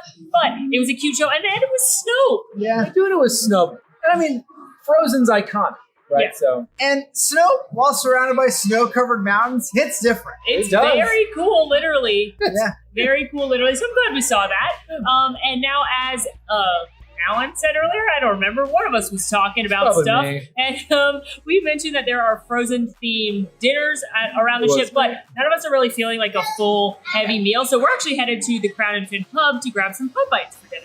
Now, the pub grub here at the Crown and Fin pub is an additional cost, so just be aware of that if you do choose to skip your rotational dining and come here to grab a bite to eat. It features things like the German pretzel, loaded tater tots, and bangers and mash. I started off my meal with the Crown and Fin beer. This is an alt beer that is a German-style beer, specifically from Dusseldorf, that is a bit copper in color and has a nice light caramel flavor. And it's also, as the name might suggest, exclusive to the Crown and Fin pub here on the Disney Wonder. To drink, I grabbed the Alaskan Hard Seltzer cherry grapefruit flavor. And what's cool is aboard the ship, they had several different craft beers and drinks made from Alaskan breweries, which I really enjoyed. This seltzer was light and tart because of the grapefruit, not too sweet because of the cherry. If you're a seltzer drinker, it was delicious, not too syrupy sweet. I would absolutely have another. Now to eat, we ordered basically the whole menu, getting the pretzel, the loaded tots, the shrimp, as well as the sliders. The shrimp were something I had not had in a Disney pub before, and it was actually very good fried shrimp. It may have been frozen before this, but it didn't taste like it. It had a nice coconutty flavor to it and a nice sweet chili style dipping sauce. It could have used a little more heat for me, but overall a fine appetizer, though I don't know that I need to eat prawn chips anymore because it kind of reminds me of eating styrofoam. The loaded tater tots are topped with nacho cheese, jalapenos, crispy bacon, scallions, and sour cream, and as a surprise to absolutely no one, fried potatoes covered in delicious things are in fact delicious. And I tried the German pretzel, which is a giant Bavarian pretzel baked soft on the inside, crispy on the outside, and salted, served with German mustard and beer cheese. The German pretzel was fine. It tasted a little bit like a frozen pretzel that had been reheated, and the German mustard itself was actually sweeter than I anticipated. The beer cheese was also just okay. I think of all of the things we had on this menu, the German pretzel was perhaps the most forgettable. I also tried the beef burger sliders. These are 3 beef sliders with slaw, crisp shallots, and bourbon mayonnaise, and these were fine. They're nothing to write home about, and I think that rings true for everything on this menu. You're coming mostly to the pub here to enjoy the ambiance, perhaps try a new brew, and the food is just a nice to have. All right, well, that was a delicious little nosh. I like the pub here because they have board games, so you can play some games. They also do trivia and things in the pub, but it's a fun spot to just kind of hang out and relax and luxuriate a little bit. And at this point, now we've had a very full day of Glacier fun. We have. It was an ice day. It was very cool. I already did that one. It doesn't. I'll work on it. I had a very ice time. I did ice back to back. You all looked really slick today. Oh, slick is good. I'm trying to make Glacier work, and I can Glacier into anything. Yeah. Do you know what we're doing tomorrow? I do, and I hope you don't crack from the pressure of all this fun. We're going to Skagway. Ooh, tomorrow we are going to hug bears. We are. Not the Coda variety. Real bears. But Coda told us to do it. Coda told us to do it. We have an early excursion tomorrow. We are doing a bear excursion. So I think for now we're going to go wind down, maybe check out whatever towel animal we have, and we'll see you tomorrow for all the very good fun. We're going to chill out on this bear hug conversation. It'll be possum. Oh! It's a bear! That's so cute. She knows. Yeah. She gets it. She gets it. Good morning from Skagway. Today's the day we've all been waiting for. Bears. It's the bear day. Yep, we've all been equally excited to hug bears. All of us. We have an excursion booked. It's called Bear and Eagle Quest. It is only available seasonally on Alaskan Cruises because of when the bears are active. But it was $274 per person, and we're gonna take a boat and then a bus and then hopefully see some bears. But before we do that, we gotta fuel up in a simple picnic. That's true. Yeah. To Cabanas. The Cabanas menus features cereal and pastries, as well as a hot item bar that has things like eggs, bacon, sausage, waffles, and pancakes. There is also a cold bar with fresh fruit and lox. You can also find a made-to-order omelet station. Overall, Cabanas isn't going to be anything you're going to want to write home about, but it is a nice place to stop and fuel up before going out on your excursions for the day. Some of the highlights include the Mickey waffles, those are always wonderful, and the freshly made Eggs Benedict. All right, now we find ourselves here at the port in Skagway, which is an old mining town, as we take on our Bear and Eagle tour today. What are you two plotting? Did you bring the honey? The honey? Yes. Guys. The Charmin? Got it. Guys? Baskets? No. Got it. Coda told us. Coda Hug said bears. hug bears. Yep. And then Jared, the naturalist on the Glacier expedition, told us to hug bears. He said they looked huggable. He didn't say to hug them. Said he thinks we could hug them. He said he thought we could take a black bear. Yep, he said that. For legal reasons and for Jared's own peace of mind. He didn't say that. Don't tell Alan, it's all in his backpack. Yeah, Alan said I'll bring a backpack, and he thinks I just put my extra jacket in there, but wrapped it what? was Picnic basket. Charmin and baskets for the bears. We have made it onto our ferry, the next part of our tour here in Skagway. And as we're waiting to depart, if you look up beyond the ships, you'll see two mountain peaks, one white, one gray, and between them is actually a glacier. Hard to see where we're at now, but it is named the Harding Glacier. We were just told by one of our tour guides that it's named that because when President Harding visited Skagway, he was not super kind to the town of Skagway. But then after his visit, he would go on to get rather ill and unfortunately pass away. And the PR folks of Skagway, not wanting the smoke of perhaps President Harding was poisoned by the disgruntled residents of Skagway, named their glacier after him, just to really show that they had a lot of love for former president. An expression of goodwill. That's true. In the potential poisoner's defense, he did call it the armpit of Alaska. He really did. So it was not. It wasn't super nice. It wasn't kind. No. Well, after a brief ferry ride to Haines, Alaska, we have taken another bus ride out into the fjord, moving towards our estuary here, and have stopped for a moment to take in some of the beautiful sights in this vicinity. And we've got Molly, who's keenly on the lookout for more bears, but we have also seen a number of bald eagles. She's currently looking at one on a log. There's no picture or video that we could take that describes the beauty around us here. So far, we have seen 2 eagles. One right there. One up there. They have set up scopes so we can see them. And faintly, it's very quiet, but if you listen very closely in the distance, you can hear America Spread Your Golden Wings just start to play. Very quiet. Very, very subtle. You're going to have to listen for it, but it's there. Along the way, our tour guide Dan did tell us about this weir that's crossing the water. Here, a fish technician will stand and eye count, yes, visually count every sockeye, the salmon that comes through, so that they are ensuring they have enough of them actually in the waters to then tell the commercial and sport fishermen if they are allowed to hunt them or how many they are allowed to catch. There's actually a sign when you pass by that tells you how many. This morning they only counted 3, but in total they've counted like over 60,000. So seems like there are a lot of sockeye salmon. Our next stop is the Chilkat National Park, where Dan has let us know we are going to take a look at some gorgeous scenery and then go on a bit of a forest walk. You know, everyone said to come to Alaska because it was so beautiful and that, you know, hideous. Walking with 2 seasoned hikers here. She's getting confident in her abilities. Oh, wow. Really doing something there, Malls. For the record, we were instructed by our guide that we could eat these. Don't eat random berries in the woods. Eat it.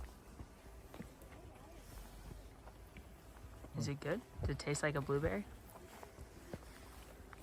It's very tart. It is tart.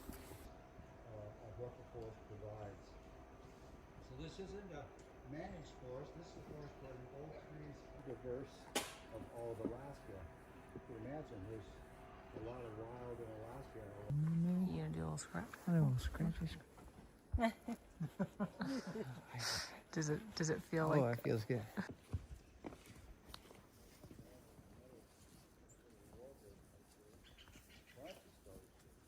Blue black to our eye. If you take one of those blue feathers and grind it up, there's nothing blue in there. Smells like vapor rub? Yeah. Kind of smells like the scent in pine sol.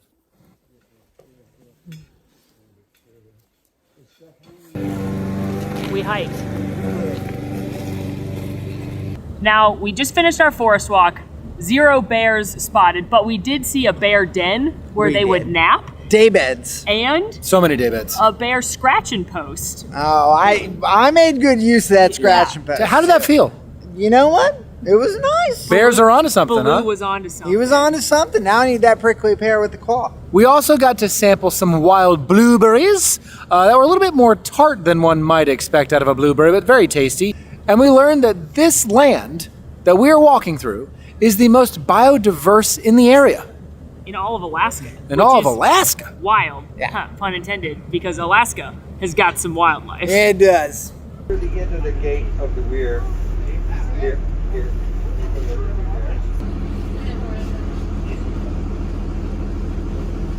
There's the two parts of the fence, the rope, right where it ends. She's on. Her nickname is Lulu. And she's named because the fish tech that got used to her mother, his name was Lou. He let her mom fish on there. She's a very copacetic bear. She understands humans. She's not afraid of humans. Is also not aggressive toward humans. We're not. She caught a fish. Good job. Yay! I'm proud of you. Bark.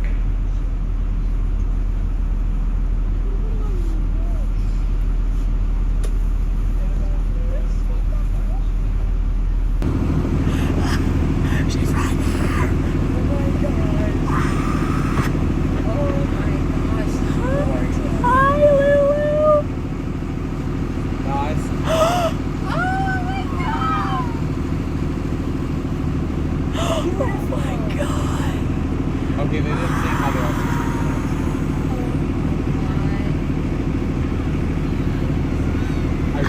Oh my god, I want to hug her so bad. Right? She would like a hug, right? I think so. Thank you.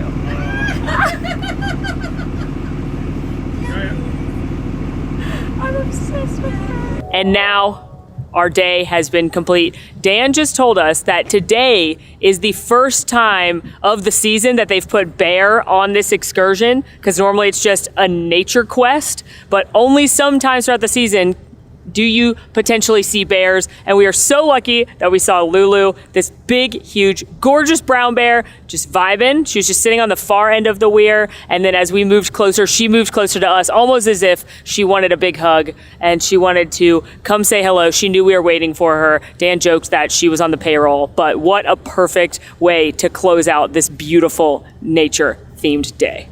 The area we are traveling in is the Chilkoot Valley, which held the Chilkoot tribe of the Tlingit people. Now, on the other side from where we are is the Chilkat tribe of the Tlingit people. And interestingly enough, those two make up two different clans of the Tlingit people. The Chilkoot were the Raven clan, and the Chilkat were the Eagle clan. And they actually came to an agreement where you were not able to get married unless you married someone from the other clan. This wasn't just for genetic diversity, this was also to ensure that they didn't go to war with each other. All right, well, that was just a ton of fun. We saw a bear. We sure did, Lulu. Her name is Lulu, and I love her so much. Lulu is very active. And now more than ever, having seen Lulu so close, we were like 15 feet away from her at one point. I know with full confidence that I could hug a bear. Unfortunately, we were on a bus, and so we couldn't actually hug Lulu, but we would have. You agree though, right? She looked so, if not friend, why friend-shaped? Exactly. She was so cute. She was just eating her little snack. She basically asked him for hugs out there. She at one point stood up, and I think she wanted a hug. Yeah. But unfortunately, like Max said, we were on a bus, and we were actually in a part where you're not supposed to stop and get off. It's like protected for the bears. Yeah. We followed the rules, so. It is very much as if the tour gods conspired to ensure that no hugs would be had. And for this, I am grateful. But overall, that excursion I think was really cool. It was a long excursion, 45 boat ride. Here to Haines, there was an eagle portion where we got to do some eagle spotting. We did a little hiking. Yeah, a little forest walk. It was a great forest. It had some blueberries. We had some native blueberries, and then of course saw Lulu, and then ended with lunch in town, a bag lunch and a little tour through this historic town.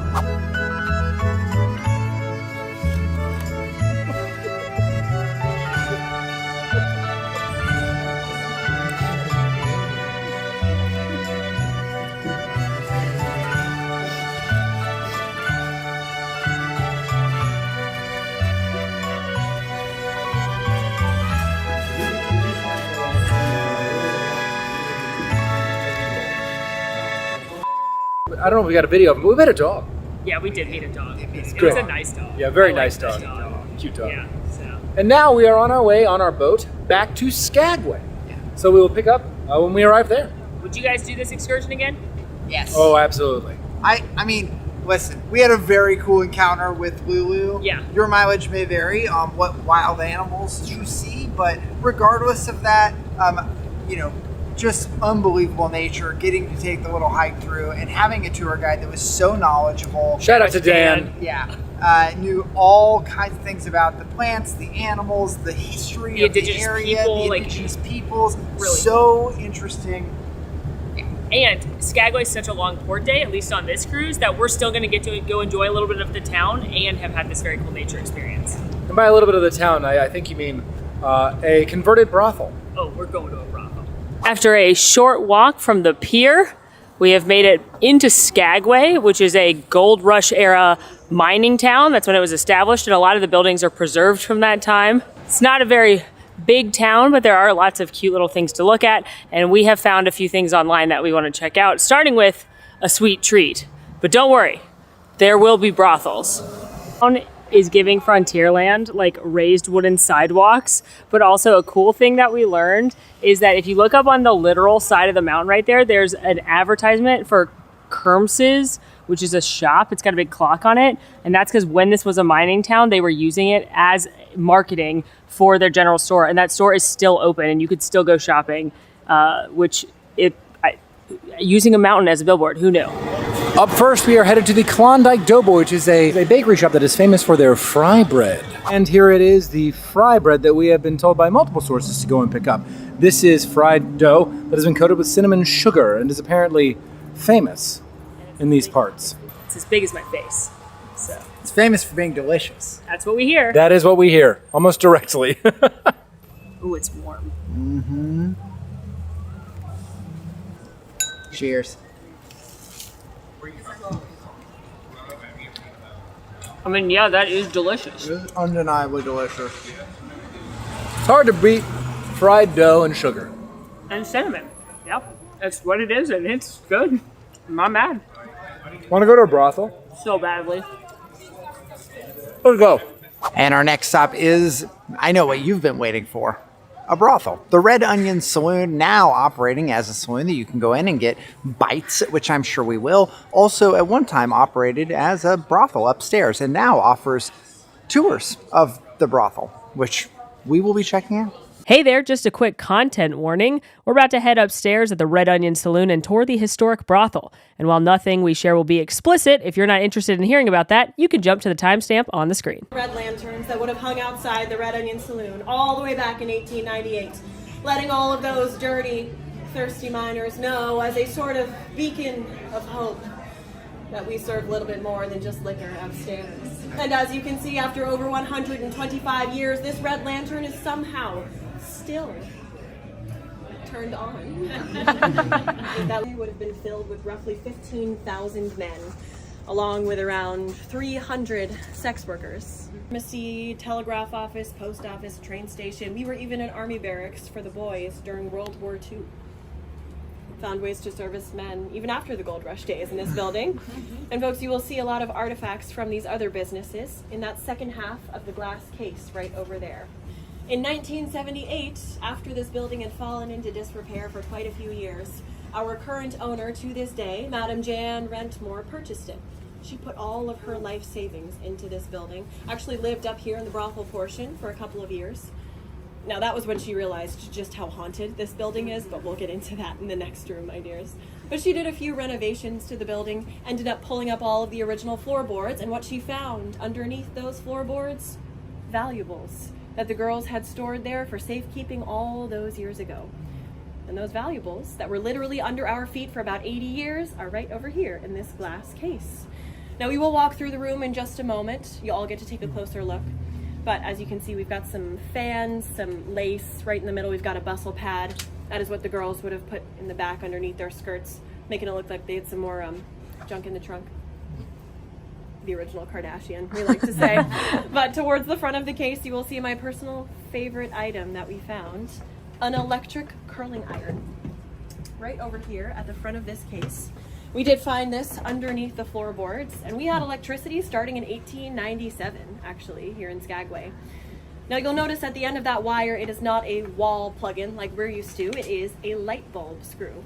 All of the electricity in this building was run through the ceiling by knob and tube wiring, which as you can see is still up there lighting our brothel as we speak, folks. Highly illegal in the rest of the country, but welcome to Alaska. If it isn't broken, why fix it?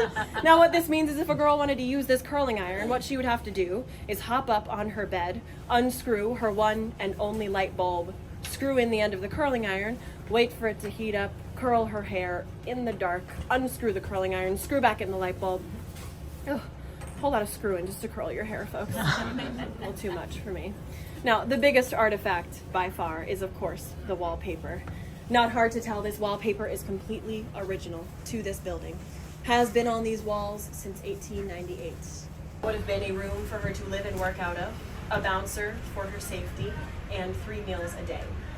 So, on top of that perk, they threw in something a little bit extra here at the Red Onion, and that was that each girl was able to decorate her room however she wanted, right down to the wallpaper. So each one of these pieces was hand-picked by one of those women from over 100 years ago. Represents each one of them. We actually found about 18 layers of wallpaper in just one room as we were doing renovations to the building. 18 layers goes to show you just how many women came through here in that small amount of time. If we do the math, it's about 150 to 180 that would have come through here in 2 years with just the 10 rooms. Biggest item in this room, however quite small by our standards. That bed is a 3/4 twin, about yay wide. And that is accurate to the size of the beds those girls would have been using back in the day, living and working on. And if nothing else, walking into this room might make you feel just a little bit better about the staterooms on your cruise ships. Room and to the right of the window, you will see a small bottle of Lysol. Lysol is a disinfectant that we use to clean our countertops or toilets or kitchens, whatever it may be. Lysol was the most popular and most accessible feminine cleanser back in the day. This is what these women would have been using to prevent STDs or unwanted pregnancies. This is actually one of the original intended uses of Lysol when it was invented. After this room, you will cross the hall into the Madam's room, the last room of the museum, and immediately, folks, you will notice quite a lifestyle change. While it was the job of the Madam to take care of these girls' everyday needs, she also took 50% of their income. The bouncer here took an additional 25%. So out of each of those $5, these girls were left with $1.25. Not a lot of money, is it? But to put it in context, it cost about $6 per day to live here in Skagway. If you were a woman who was trying to work a more respectable trade at this time, a seamstress, a cook, a teacher, something like that, you probably would have been hoping to make about $3 for a full day's work. So $3 for a full day compared to $1.25 every 15 minutes. These women were working 12-hour shifts. They had housing and meals provided for them. As difficult as it is for us to wrap our heads around this lifestyle, it does start to make a lot more sense why so many of these ladies ended up working in this trade. I do hope you learned a thing or two about the horrors of yore, and I do hope you have a little bit of room in your hearts for them. After our quickie upstairs, we came downstairs to enjoy the food and drink. As far as the beverages go, I wanted to try the Spruce Tip beer, which is unique to Alaska, made with, as the name would suggest, spruce tips that are picked from the spruce tree and sometimes even replace hops in the brewing process when making beer. In this instance, it was a blonde ale that had a nice fruity taste that at the end of it, you could taste really what I would imagine it tastes like to smell the spruce tree needles. And it was a very unique beer, very refreshing, that I would get again. Alan and I also decided to get the legendary reindeer fart shot, which is the Red Onion Saloon's twist on the duck fart shot. This has Kahlua, Bailey's, and peppermint schnapps in it, and it tasted exactly like drinking Christmas. Tastes like Christmas. To share at the table, we did get a 16-inch Shady Lady pizza. These pizzas were recommended to us by a local on our boat for our excursion, and this has barbecue sauce, chicken, onions, cheddar, and mozzarella, and it was quite tasty. The crust was a bit thick and dry, which was fine while all the toppings, but once you got to the bones, the pizza, it was a little bit hard to get through. And despite eating a chicken Caesar wrap like a perfectly normal human being earlier, I was still a little bit hungry, so we grabbed some nachos to share as well. These were very good bar nachos. I liked that they used a variety of chips. They had some kettle cooked ones in there with the tortilla chips, piled high with cheese, chicken, scallions, jalapenos, all the good stuff. Overall, this was a very fun saloon to visit, though I don't know you're going for the food as much as the atmosphere and, of course, the history. You know, I didn't think we'd say brothel on this channel so many times, but here we are. Today's the day. Yeah, and boy, did we say it many times. But I will say that was a very fun experience. We started off with the tour, and I think the most shocking thing was that the floorboards, the wallpaper, most of the items that were preserved in terms of like the bones of the space were from 1898. Miss Shirley Wood did take care of us, I'll say that. She surely did. She was wonderful. Yeah, she really was. I legitimately had a very good time. I learned a lot. It's always amazing to see things that are that old and just kind of put yourself in someone else's garters, if you will, and kind of realize what it was like. And it was not easy for ladies. That's right. Good thing all our problems have been solved. Well, it's much. It's, everything's great now. Today? Yep. Simple. Yeah. Anyway, it was really, really interesting. It was a fun vibe in there. The food was pretty good as well. And Al and I tried a local beer that had been recommended to us that was made out of spruce trees. Yeah, so it's such an interesting thing to think about, the fact that they saw these spruce tops and they thought, these seem edible. Let's go ahead and try to make things from it. So from that has come syrup. And then they said, well, what else can we do? Let's ferment that and turn it into beer. Why not? So it was a very interesting taste. I quite enjoyed it. Yeah, and if you're looking for somewhere to grab a bite, beer, and learn a little history while you're in Skagway, you should do this. I had a good time. It was great. Now, we don't have too much longer before we have to be back on the Wonder, but we might wander a little bit, see if we can some shops, and then we'll head back to get ready to go down the bayou. Okay, we made it back on board and are changed for dinner this evening at Tiana's Place. Tiana's Place is the third rotational dining restaurant here aboard the Wonder, and it is supposed to be similar to like the Rapunzel experience on the Magic or the Frozen experience on the Wish, but because this is a longer cruise and we have 2 seatings at Tiana's, I'm not sure if she's going to be here this time or next time, but regardless, I'm excited to go into a new to us restaurant. This is my last new restaurant. Correct. Yeah. Nice. You're working your way through them. Really? And it's becoming new to an all of expert. us. Yeah. Well, let's go check it out. As always, folks, we are not going to be recording our reactions live while in the restaurant, out of respect to our fellow guests. So you will hear from future Molly, Alan, and Max now. Fun Easter egg right off the bat walking in. You've got this sign here for New Orleans Square, which is the name of a land in Disneyland, but of course it's referencing New Orleans and the story of Princess and the Frog. But these 2 images right here are specifically referencing Disneyland because that's a WD and an RD in the ironwork, which is for Walt Disney and his brother Roy Disney, and you can see those in New Orleans Square above Pirates of the Caribbean. Additionally, they have this little bird in a cage here, which was something that Walt Disney found at a street fair in New Orleans. It was a little mechanical bird in a cage, and it's actually what inspired modern day audio animatronics that we know and love, from starting with the Enchanted Tiki Room, inspired directly by this bird, all the way up to the newest and greatest animatronics in Tokyo Disneyland. It all started from a mechanical bird that he found at a New Orleans flea market. So very cool little Easter eggs right there. Tiana's Place is designed to be the restaurant as seen at the end of Princess and the Frog, the one that she has dreamt about opening with her dad for so long, and the menus reflect that. You can actually see the drawing from the movie. And there's some cute Princess and the Frog touches around the restaurant, such as etchings of Frog, Tiana, and Naveen, and even frogs on the tableware. The placemat and bread bowl looks like a lily pad. It's just a really cute restaurant, so you know we had to set out looking for Easter eggs. In a back shelf along the restaurant wall, I saw a couple of cute things I want to point out, including the original engagement ring that Naveen makes for Tiana in the swamp.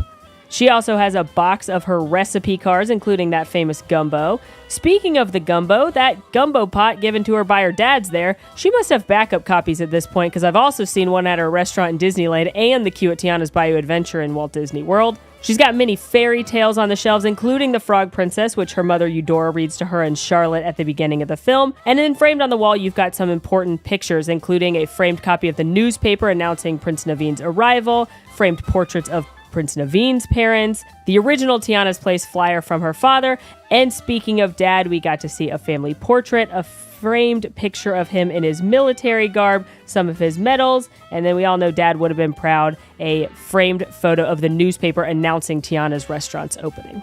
I'm Princess Tiana. Good.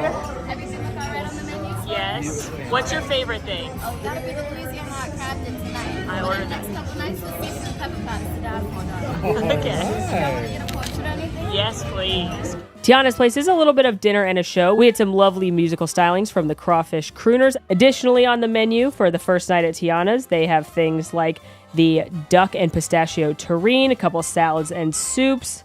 And in your entree section, you've got things like lime marinated jumbo shrimp, a New York sirloin steak, grilled mahi-mahi, and as always, vegetarian and lighter note offerings. You'll see that the menu definitely has a Louisiana twist, but spoiler alert, not quite as much as the Mardi Gras menu we'll see on our second visit here. You'll also notice on this menu, we started to see regional inspirations, which are things exclusive to the Alaska Cruise because they are inspired by the region. The bread service was a fig and date ciabatta roll with a minted yogurt dip. And y'all, this was wild. The fig and date ciabatta bread was very tasty on its own. You had a nice little sweetness from the fig, and then the dates came in with their delicate sweetness and a little bit of the richness of their flavor. And the mint yogurt was also very good on its own because it was very minty and kind of tangy from the yogurt. Together was one of the most odd flavors that I've ever had in my life. It was kind of like they were trying to make the flavor of pumpernickel bread without pumpernickel bread. It was very odd. I frankly preferred the two things separate. I started off my meal, as did Molly, with the coronation of mixed leaves salad. This has vine tomatoes, blue cheese, apples, candied walnuts, and aged red wine vinegar as the dressing. This is just a very balanced and light salad. And to be frank, my body was craving vegetables at this point of the cruise, and this fit the bill. Everything was very fresh and had a nice little bit of funk from the blue cheese to offset a lot of the zestiness of the dressing and the earthiness of the greens. I also had to try the Louisiana hot crab dip because when Princess Tiana tells you to try something at her restaurant, you listen. This was delicious. It wasn't super salty or fishy like crab dip can be, but you could taste the flavor and knew that there was a good amount of crab in there. It was very cheesy, buttery. I wish there were a few more of those toasted croutons with it, but overall this was a nice dish and I'd recommend anyone try it, even if you don't think you're a huge fan of seafood.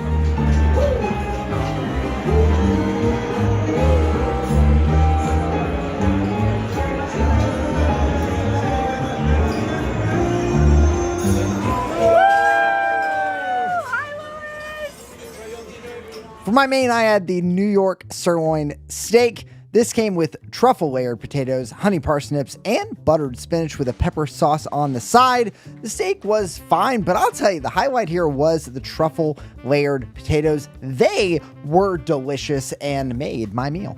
I went with one of the regional inspirations, the baked filet of Bering Sea halibut. It was served with creamed potatoes, sauteed fennel, and a light dill cream sauce. And this was phenomenal. Spoiler alert, my favorite dish outside of Palo on the entire cruise.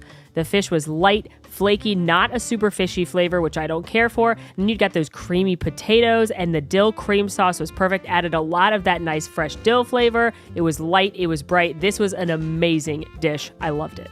And I picked up the chicken pita salad from the lighter note offerings. This is lemon marinated roasted chicken breast with tomatoes, cucumbers, chickpeas, mint, and feta cheese tossed in a lemon dressing. And I just have to say, this was delicious. The chicken was cooked very well. It was moist, had that nice flavor from the lemon. It was very zesty and citrusy, which played very well with the salad itself, specifically the feta cheese, all being tossed in a very light and citrusy lemon dressing. I thought this was a great way to sort of lighten up a lot of the heavier food that we had throughout this trip. Hey, partner, don't be shy. Come on down and won't you give us a try?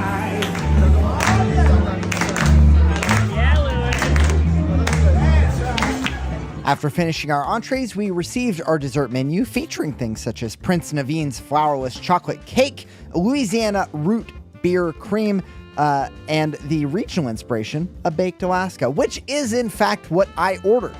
I will be honest that it wasn't exactly what I expected when I received it, featuring the 3 flavors of Neapolitan ice cream with chocolate, strawberry, and vanilla side by side, surrounded by a thin sponge cake and topped with a very small hard meringue. It was fine, but mostly ice cream.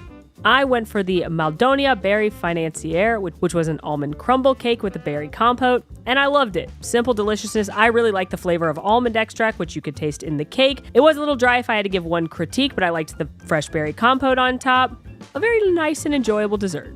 And I picked up perhaps the best dessert I have ever had in a rotational dining experience on the Disney Cruise Line, and that was the banoffee cream pie. This is caramel toffee base topped with bananas and an abundance, it says here, of whipped cream. Was there an abundance? I think there might have been. This was incredible. Imagine if banana pudding met caramel toffee and then they had a delicious pie-shaped baby. If you are a fan of banana pudding, you will love this dessert. I know that I certainly did. The bananas tasted fresh. The coffee beneath was crisp, so it gave a great textural contrast overall. And then it was all lightened by the whipped cream on top. I absolutely adored this dessert. All right, well, that was Tiana's place. Tiana was there as well as Lewis. Yes. What a surprise. Apparently she comes twice. That's true. And the Crawfish Crooners. Yeah. Playing some jazz. It was lovely. Really was a great experience and pretty darn good food, too. So I would say my favorite meal of the rotational dinings so far. Certainly, I would say atmosphere, the characters, the music, definitely the best vibes.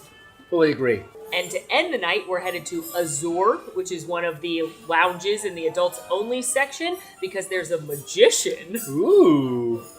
We know how you love magic.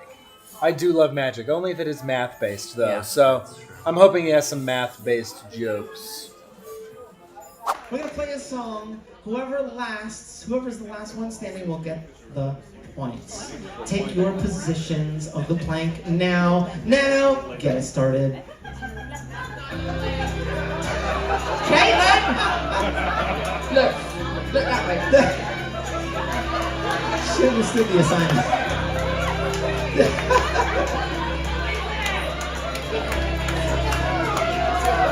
I'm just gonna see how long you go.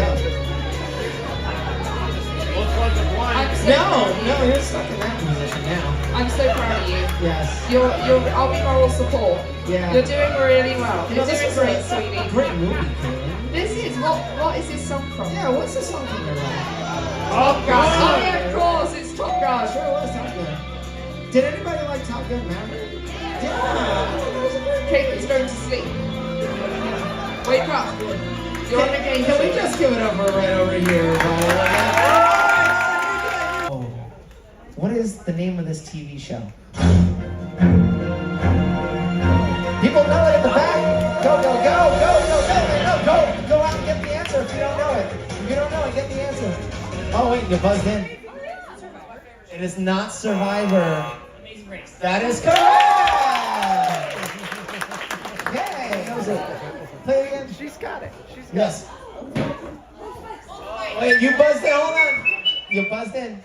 Lucky Charms. It is not Lucky Charms. It's okay. Now you get the chance to steal. What is it? Oh, no. That is correct. I need you to name this movie. Breakfast Club! Breakfast Club! It is the Breakfast Club! Seriously, this is amazing.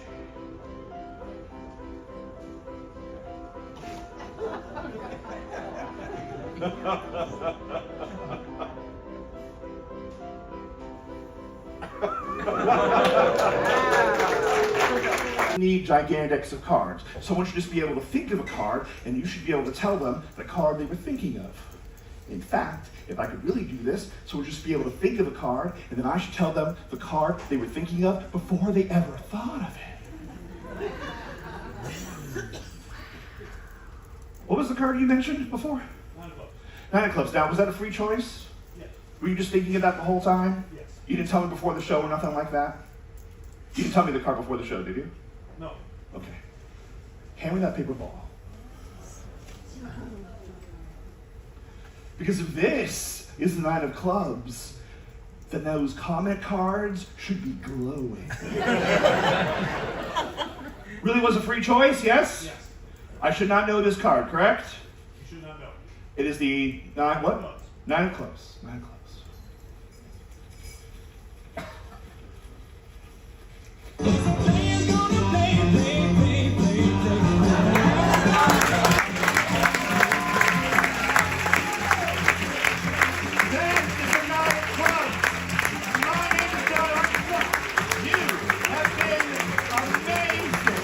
There was decidedly less math than the last magic show I attended. And I just kept expecting to have something behind my ear. Whoa! No one saw that coming. Yeah, that was well practiced. Well, that brings us to an end of our second video and fourth day aboard the Disney Wonder. We had 2 very exciting, action-packed Alaskan days with our Glacier day and then our Skagway day today. What was y'all's favorite part? Tough call, I know. That's hard. That is tough. You know, I won't take something from you. I'm going to go ahead and say just being close to that glacier and just really getting to understand its scale and just the beauty and spend a little bit more time there. It just felt very unique. Yeah. I think for me, it's tough to pick a specific moment. I think what I've enjoyed the most about all of the excursions we've been on are learning from locals and experts about the area that we are in, be it at the glacier or when we were walking through just absolutely beautiful nature in Alaska. Yeah. It's really hard to beat that and really kind of get in touch with the area that you're in. With bear. We saw a bear. Lulu the bear has been my favorite thing. You know, I should have said the brothel for my favorite thing. Sure. That was a real highlight. Yeah, it was a highlight. That was a highlight, yeah. Let's go find some whales. And sexy lumberjacks.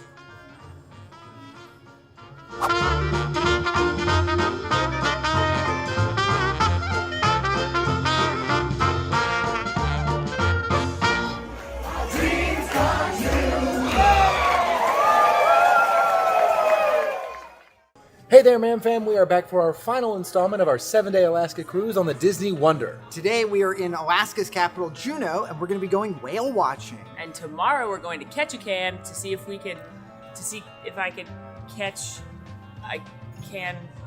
lumberjack. You can catch, you If can. they were in Canada, you could say if I could catch a can, but it's very much Alaska. Catch question mark I can a lumberjack. Yep. You know what? Crushed that was it. Right there. You know we found it. It took a minute. Seamless. We got it. Seamless. Yeah. But for now, we're gonna go watch some whales. Yeah. To kick off our day today, we ordered room service to the room. Now, this is a service that you can do by filling out a little door hanging form the night before and leaving it out on your door handle. This is not as heavy of a breakfast as if you went to Cabanas or any of the restaurants on the upper deck that offer breakfast, but it's a nice bit of light bites if you're looking to get something quick and make your way out to your excursions. Now, there are a couple of different whale watching excursions you can book. The ones we did was Alaskan Whales and Rainforest Trails, and this one cost $259 per person. This is slated as a 5-hour and 15-minute excursion, and we are headed to group up and head out to Juneau.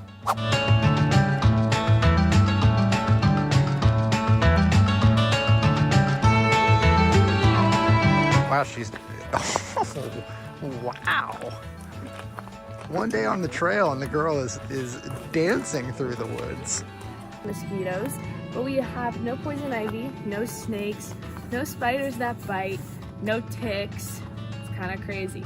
So this is one of the only plants we have to worry about, and you'll probably touch me, you're like, ah, I'm just kidding. But this is called Devil's Club. So you hear the name Devil and you're probably like, ooh, something's really wrong with it. However, that's not also the case. The only reason it's bad is because it has a bunch of thorns along the branch, along the stem, and even underneath the plant itself. So they're full of these tiny little thorns, and these thorns break at the skin's touch. So when they break at the skin's touch, it's like pulling out a bunch of little splinters. Not a lot of fun. However, more good than bad, this plant. It has a lot of medicinal purposes. You can harvest it and turn it into like an Aquaphor or Vaseline type of sap rub.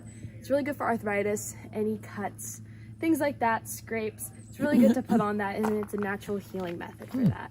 So Clinkets often use this. It's still very much used today to harvest. These trees, when they die and start decomposing, we call them nursing logs. So these nursery logs or nursing logs are a great way for other things to start growing. Moss loves to grow in them. We get a lot of fungus on them as well. Sometimes we even get other trees growing off of them. So moss creates this nice little soil bed for other things to grow. And so when other things start to grow, then we get the big, nice forest here. One of our other plants that grows in the area is called an alder tree. And this really helps make the moss nice and nutritious because alder trees have this relationship with this nitrogen-fixing bacteria called Frankia, where it converts the nitrogen within the air down into the soil of the moss, making it super nutritious for other things to grow. And this is an old growth forest of mostly hemlock trees. And so hemlocks can grow up to 210 feet tall. They're super, super large and quite beautiful trees. So if you get upwards, you get all of the witch's broom within that photo. It makes for some really cool photos. Those needles are a lot sharper than the hemlock trees. The hemlock trees, if you give it a nice handshake when it's closer to you at more eye level,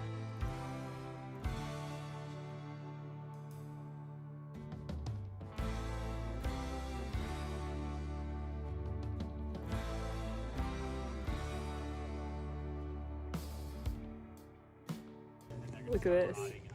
Look at this. I found this. Got a shell. I found this on the beach. It's a little shell. That's nice. I'm gonna name it Sheldon. Oh, I was thinking Michelle. Oh, nice. I understand Shelly May. I was thinking Shelly, like Shelly May. Her joy. You're really connecting. I'm with Shelly May. really harnessing her spirit right now, and I get it. Yeah. Yeah. You said she collects shells. I collect shells by the sea. By the seashore, and you know what? I get why this is her hobby now. Yeah. Yeah. It's not a talent. It's not a talent. You don't think finding this shell was a talent? Yeah, well. I had to have good eyeballs to pick a good one. It took all 5 seconds for you to go, oh, look, I found a shell. I haven't. But you know what? I didn't find a shell. She's talented. That's right. That's right. Talent. They're definitely bald eagles. I think your group left you. There's 2 of them.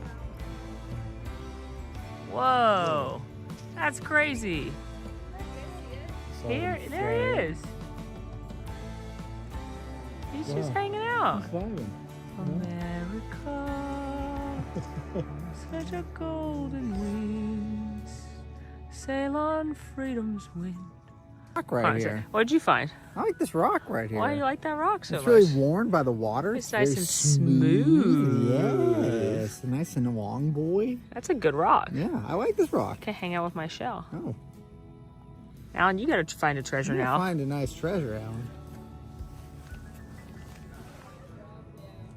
A temporary treasure, Alan. Yeah, we leave only memories. No, we take only memories and we leave only footprints. No, we leave. We leave our memories here. All of our memories we're not gonna remember anything. This is like a big.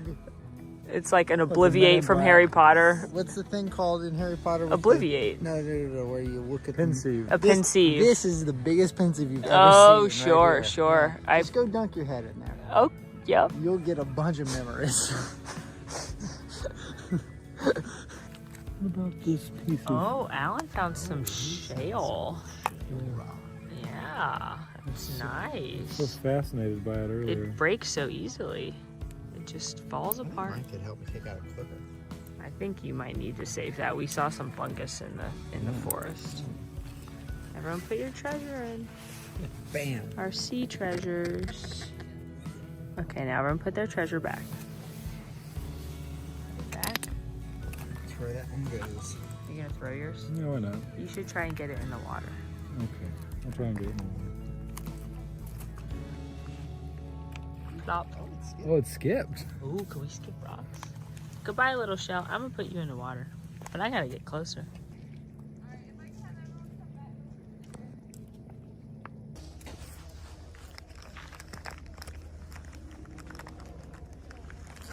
Well, we had a lovely hike through the woods. Yeah. What did you guys learn?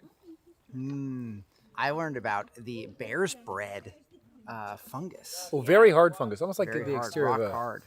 a Last of Us villainous fungus. It did look like that. I learned that Freddy Fungus took a liken to Addie Algae, but their marriage ended on the rocks. A good warning. And that's how you know what lichen is. And I enjoyed learning about the nursery trees, which are the large spruce or hemlock trees that have fallen over and have now become host to a whole variety of moss and lichen so that new growth can sprout within the trees. And now we are on the beach right here. We can see a glacier over there, which is pretty cool. Oh, we saw an eagle. That was cool. Yeah. And we're going to get on a boat to go whale watching. Let's go.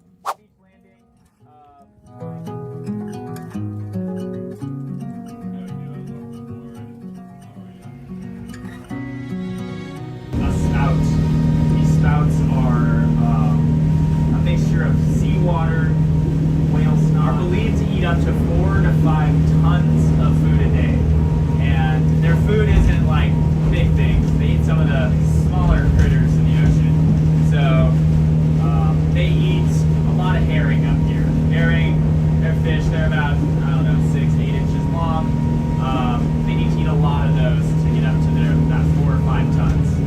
taken a little jaunt out and are just like surrounded by humpback whales now. They're everywhere. And we're on this very cool boat that all the sides open up, so it's windows everywhere. And there's just beautiful humpback whales everywhere. It's unbelievable. Look at that one. Look at its tail. I see it. Hello, whale.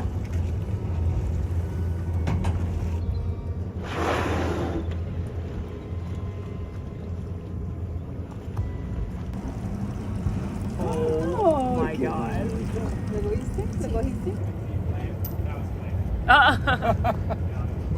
There's some over there too. Oh my gosh, there's so many. This is so cool. Oh my gosh, this is awesome. It's like I can't even keep up with how many there are. Hello, beautiful creatures.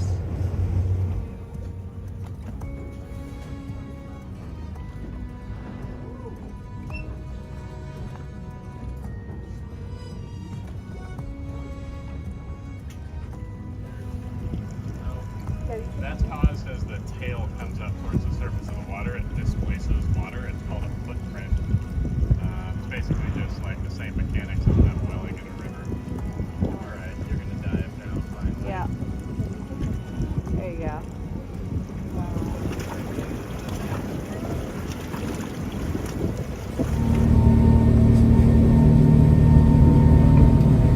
They got big necks. They are chonky boys. There y'all go.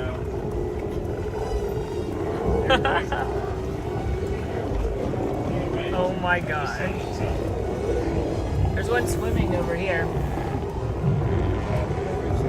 They are very loud. Yeah, they're talkative. What a big guy right here. He does not want any part of their bull. He is so unbothered.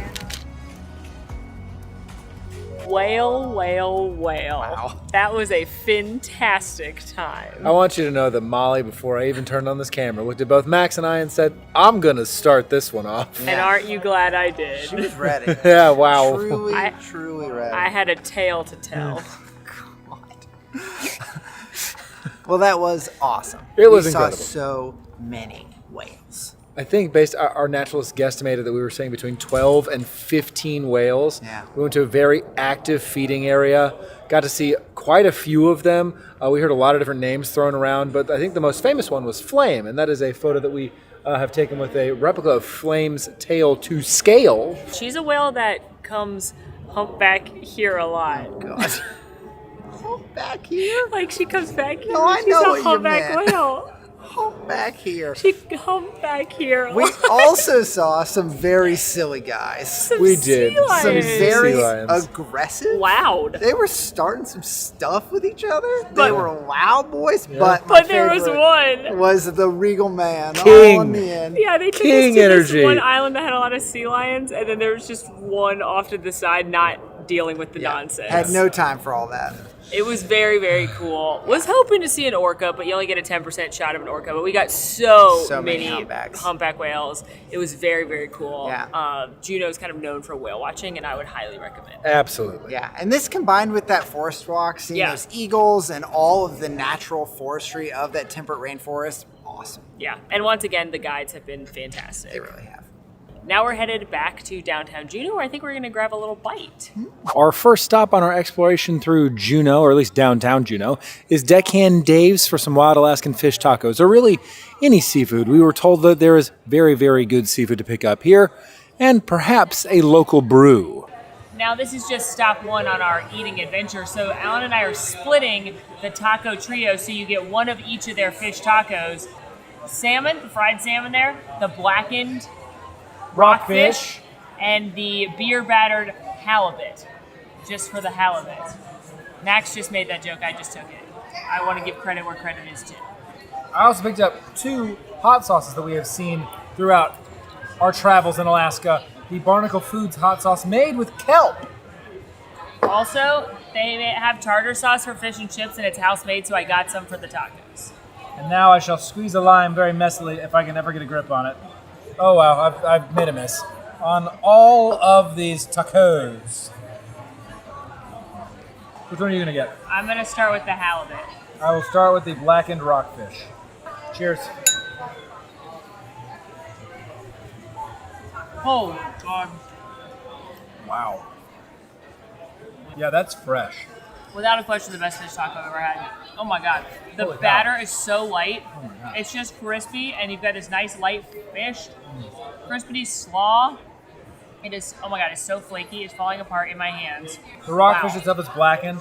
The rub on it is quite spicy, but it's a good spice. It just sort of sits in the back of your throat and reminds you that it's there.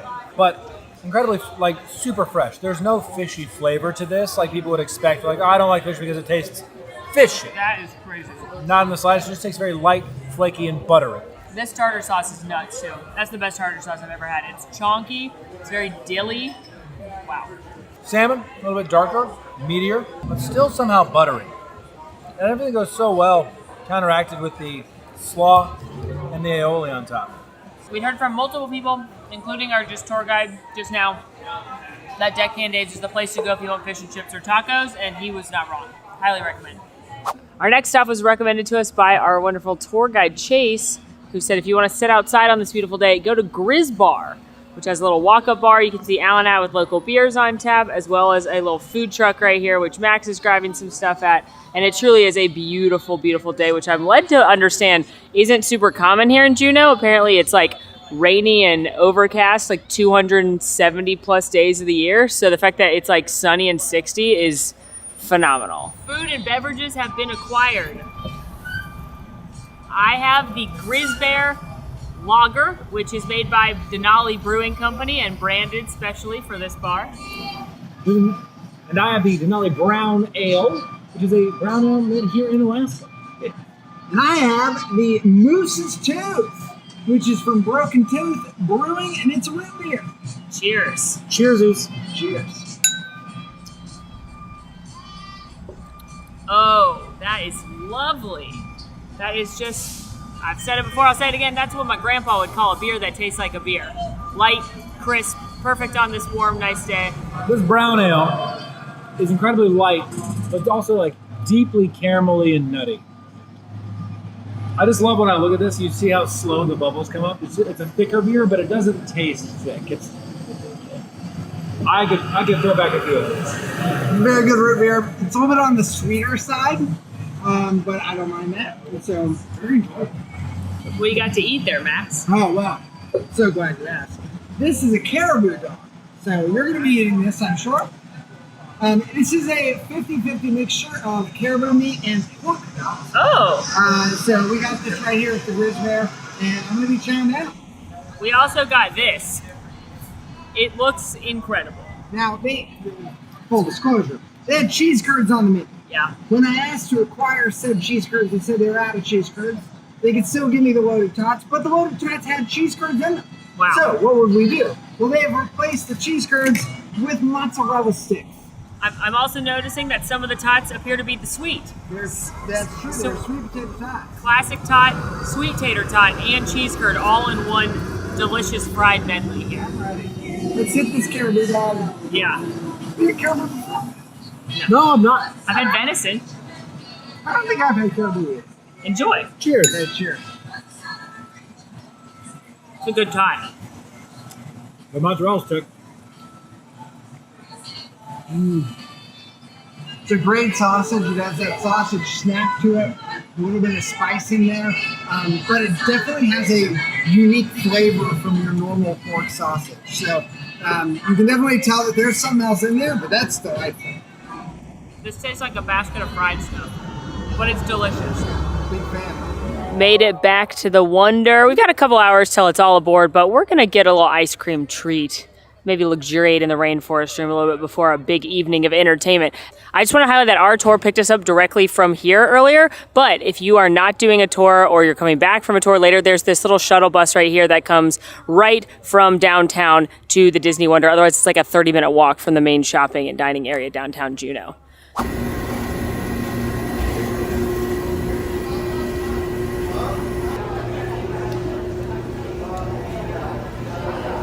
Hello there. Luxuriation has completed. And now we are headed to see tonight's show. It's another of the Broadway-style productions in the Walt Disney Theater, Frozen, a musical spectacular. We've never seen this one. Yeah. New for everyone. It'll be very exciting, but as always, there's no filming in the show, so we'll see you after to let you know how it is. Hey, you want to build a snowman?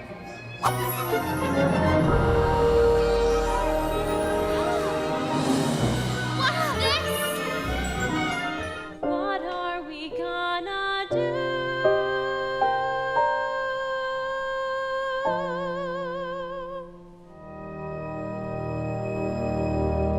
For the first time in forever, don't let get it what I'm dreaming of.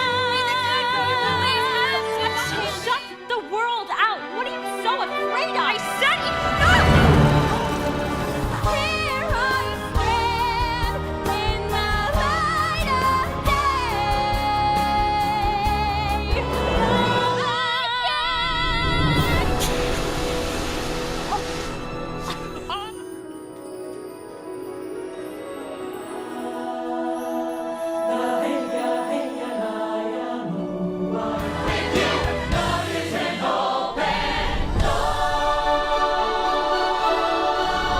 That was a really cute show. That was awesome. Hey, I've got a PSA for you.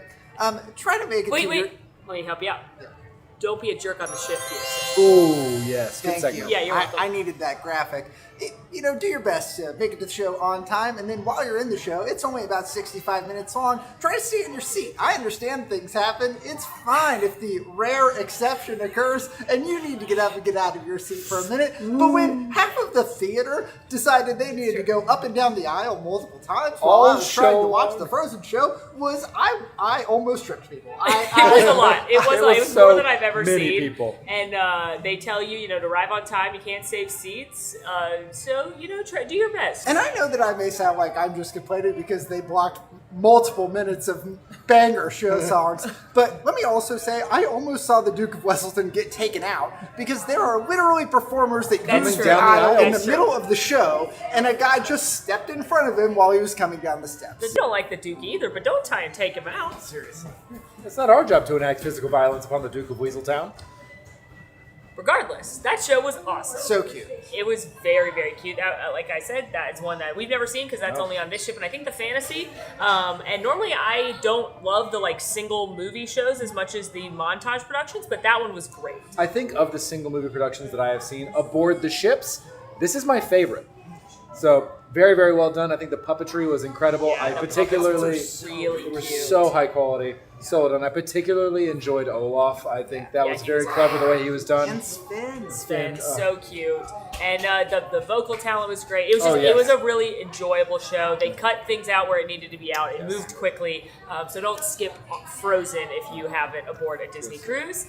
And now we have a little bit of time before our dinner tonight. Yeah. So I think we're going to go test our luck at trivia and see how we do. Wish us luck. So we got fans.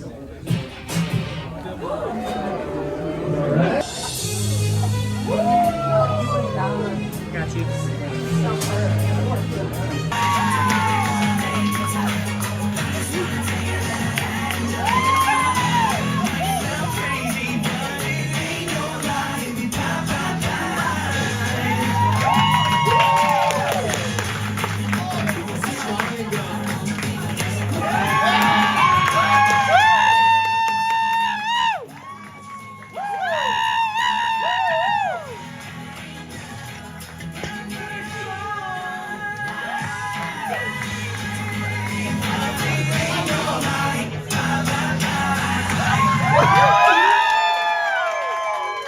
How did trivia go, you may ask?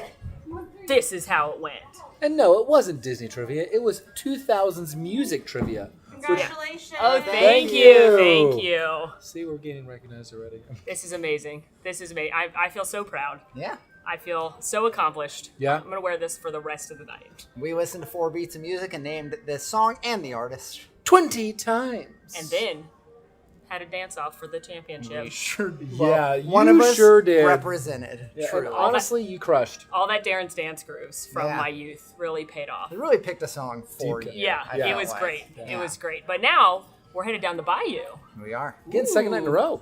We are headed to Tiana's place for dinner tonight. Now, this is not actually where our rotational dining had seated us, but once we realized that the bigger production, the Mardi Gras production, was happening on the second time of going to Tiana's, we had Palo that night for Alan's birthday, actually, spoiler alert. And so we asked very kindly if we could actually switch some things around, and they were able to accommodate us. Not a guarantee, but you can always ask, and they'll do their best. So we're headed there now. And as we re-enter Tiana's place, I'd like to remind you that this is the restaurant that Tiana purchased in the reclaimed sugar mill.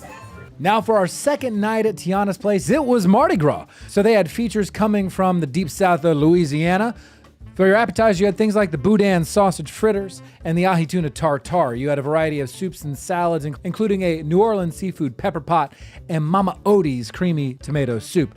They had a couple of vegetarian entrees as well as delicious treats like the Cajun spice sea bass and James's roasted pork tenderloin. I don't know if that was delicious or not. And the roasted Creole half chicken.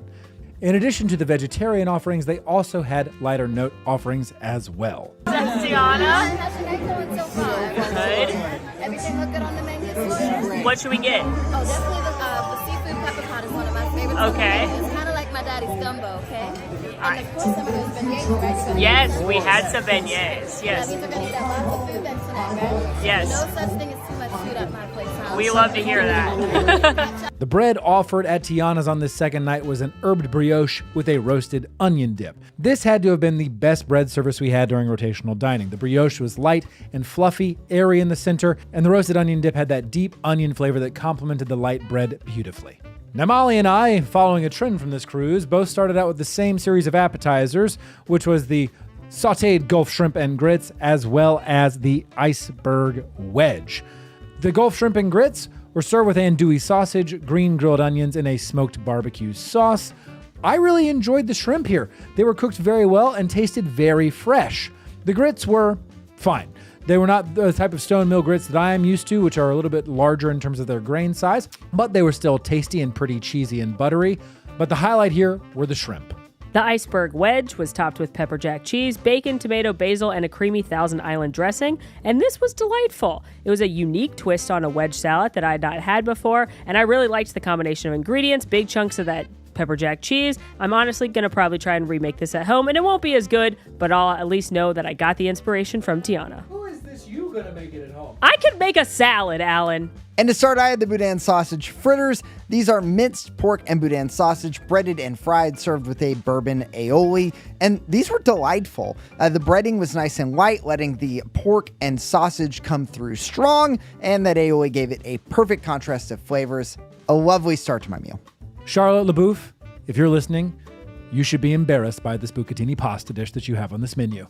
It is served with pancetta, oyster mushrooms, eggplant, spinach, peas, basil, and shaved Parmigiano Reggiano cheese. And you might be thinking, wow, that sounds tasty. You'd be wrong. This was incredibly dry. The bucatini had no sauce. Everything served there was perhaps cooked in maybe oil. It was unflavored, I wouldn't know. And it was starving for any salt, pepper, or spice.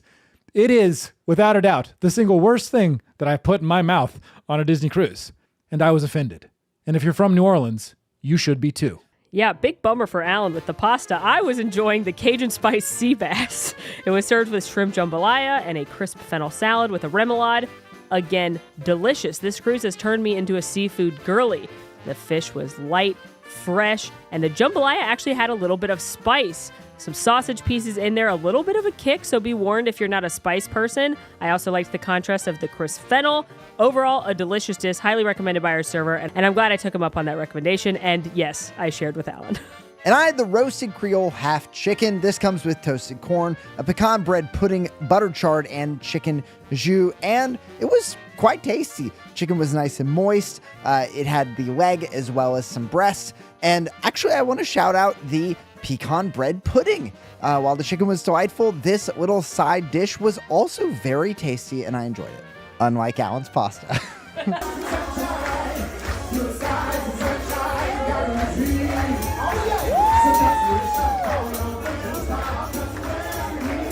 After some dancing with Princess Tiana, Louis, and the rest of the servers, it was time for dessert. Now, as always, there are specialty coffees and cordials if you'd like to imbibe there. as well as a nice Tiana-inspired dessert menu, including, of course, her famous buttermilk beignets, as well as a New Orleans banana Foster sundae and a Southern-style pecan nut tart. I couldn't make up my mind, so why choose? I decided to try both the Mama Odie's white chocolate bread pudding and Tiana's buttermilk beignets. The bread pudding was served with a praline sauce and vanilla ice cream, and while this was very good bread pudding, it had that kind of crisp outer layer, nice soft inner layer, it was incredibly sickly sweet. That praline sauce was very caramelly, basically just sugar. A couple bites were good for me, we all had a few of them, but it was very sickly sweet. The highlight for me, though, the buttermilk beignets, dusted with powdered sugar and served with a chocolate espresso dipping sauce. I will say, I didn't need the dipping sauce. It was a little too rich for my blood. I also had these buttermilk beignets and will agree with Molly that maybe not needing that dipping sauce. I could have used a little bit more powdered sugar personally, but they are nice and light and fluffy. And these are the same beignets that are available at the French Quarter Lounge, which are available at an additional cost. So if you don't want to pay a little bit extra for those while at the lounge, get them here as your dessert. For my dessert, I turned to the comfort of my friend the banana with the New Orleans Bananas Foster sundae. French vanilla ice cream with rum-flavored caramelized bananas and whipped cream made this up, and it was exactly what I needed. The bananas were cooked very well. They were caramelized, had some nice rum flavor on top of that. All to go with the cold French vanilla ice cream gave this a delightfully rich but not super sweet sundae dessert.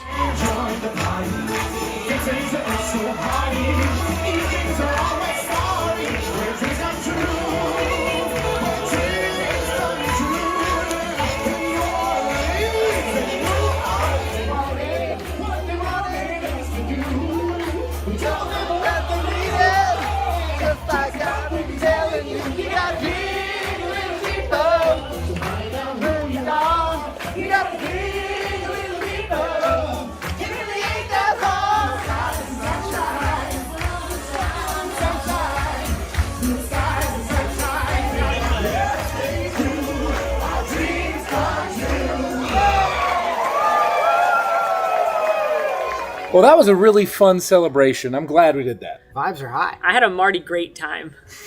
Wow. We're really on a roll here, aren't we? We are almost there, though. To the end of the night, I mean. This overhaul of Tiana's Place for Mardi Gras was such a fun celebration and very different than what we experienced only yesterday. Yeah.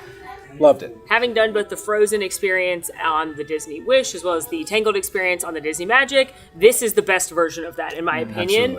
They got everybody up. They had little instruments for the kids. They gave you beads. You got to get close to Tiana and Louis. Like, it was just a celebration in there, and it was very, very fun. Yeah. Blast. Not to mention the food was pretty good, too. Mm-hmm. So, now that we've done all the rotational dining restaurants, what's everyone's favorite? Well, I am going to have to dig a little bit deeper for my real thoughts, but I'm going to go with Tiana's Place. Tiana's Place, hands down. Yeah, Tiana's Place as well. Vibes high. Food, very good. I thought the food was very good, with the exception of one sad pasta dish. Yeah, for any New Orleans native, you should be offended.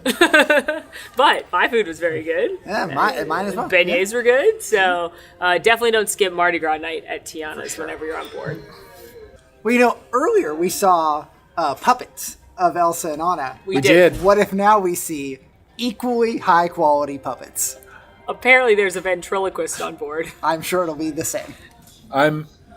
I feel a way about it. I've never seen a ventriloquist. Nor have I. Not live. Not a real one. Watch this, okay? Okay, I'm ready. Yeah. You move your mouth. Okay. I really like ventriloquists. They're great. That's it. Wow. Yeah. Can't wait to go see a professional do that. It's hard to believe that wasn't a professional. But we're going to an 18 and up showing of the ventriloquist, and then we'll see you tomorrow for Sexy Lumberjacks. To watch some men chop some logs. You think this is going to be sexy puppets? Oh, God. You're like Avenue Q. Oh, I hope so. It's a fun Is show. that why it's 18 and up? Maybe. Romeo's body, believe it or not, my grandmother from Grand Ridge, Illinois, helped me build this. This part right here between my hands. Sorry. My leg, I know. The part, that's a Clorox bottle. It's a 64-ounce Clorox bottle. We cut the handle off the back. This was my grandmother's idea how to build a Muppet. Oh, damn Muppet. I know. Let's just do our thing. Where are we? We're doing the show. We're looking. Wonder. Yep. What's up, girl? All right. Don't do this. It's all here, girl. All right, Romeo. Stop. Can we just do our thing? You meet a beautiful woman in Disney Wonder. You represent. I just told everybody how you were built. Mm-hmm. What do you say? I'm clean, girl. Okay, come on. Have you ever had a job? I work. Name one job you've had everybody here would know. I was a cardiopulmonary resuscitation dummy. Ha ha ha ha ha, lady. Okay. No, she's laughing because you were a CPR. No. Cardiopulmonary resuscitation. Exactly. Excuse us. CPR. Cardiopulmonary resuscitation. No. Cardiopulmonary resuscitation. Why are you spelling out each and every syllable? To make you do it without moving your lips. Okay. Because I can't. Okay. Girl, all right. Leave her alone, man. Are you a nurse? Do you know the CPR? No? You want to try it out? All right, come on, man. Hello again. We're in Ketchikan. Good morning. It's time to catch ? I can a lumberjack. That is what the name of this city means. Yeah. That's the origin, in fact, is that people came here and said, catch, I can a lumberjack. That's right. Then they had to cut the I can a lumberjack later. Yeah, to make it a little easier for the signs. It got a little long. It got a little lengthy, but we are headed to the Great Alaskan Lumberjack Show, which is world famous. I don't know what's going to happen, but there will be lumberjacks there. We booked this through Disney. It was $49 a person, and we're headed to go check it out.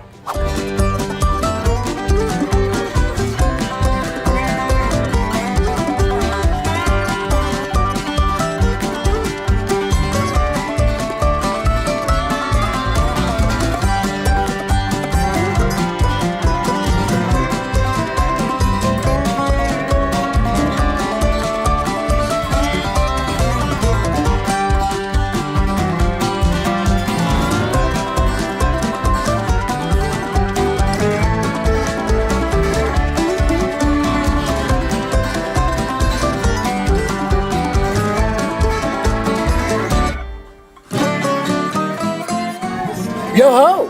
That was great. That was great.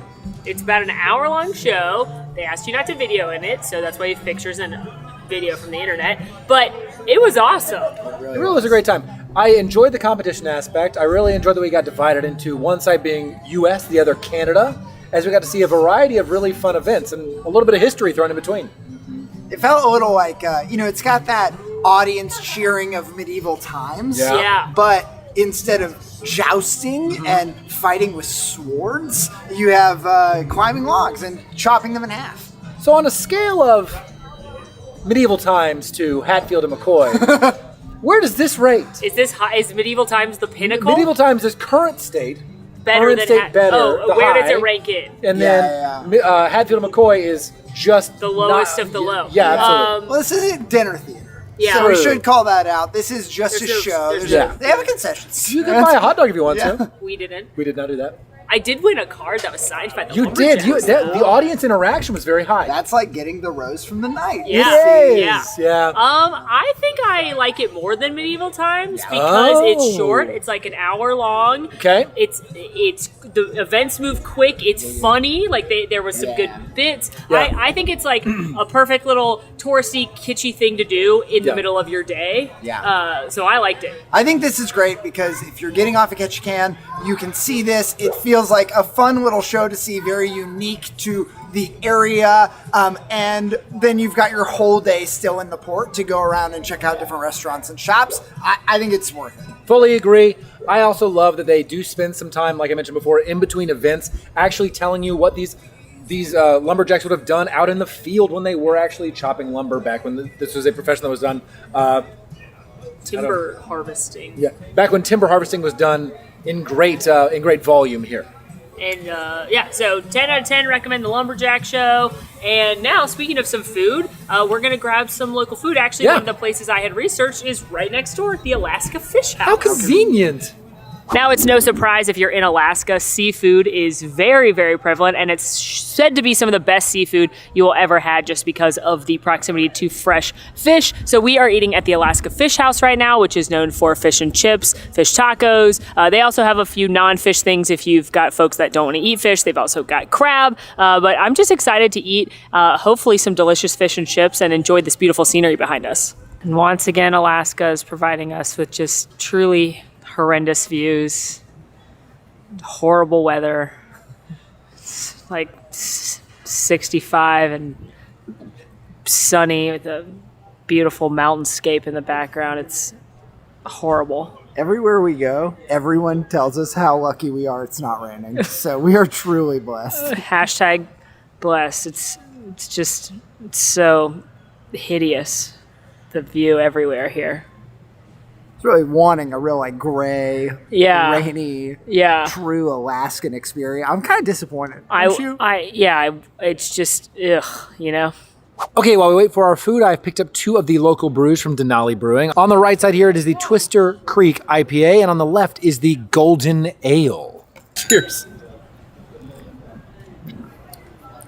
Whoa. Ooh. Wow, that is super hoppy right off the rip. Very like zippy with the hop. That is bitter, piney. Ooh. That is crisp, light, refreshing. One of my favorite things on this cruise so far has been the ability to try so many local craft beers, not only in the different ports, but the ship has them as well, which is very fun and unique for a Disney cruise because normally they have kind of the same things aboard the ships, but it's nice that they bring on local Alaskan breweries. So if you're a beer drinker, I encourage you to try something new.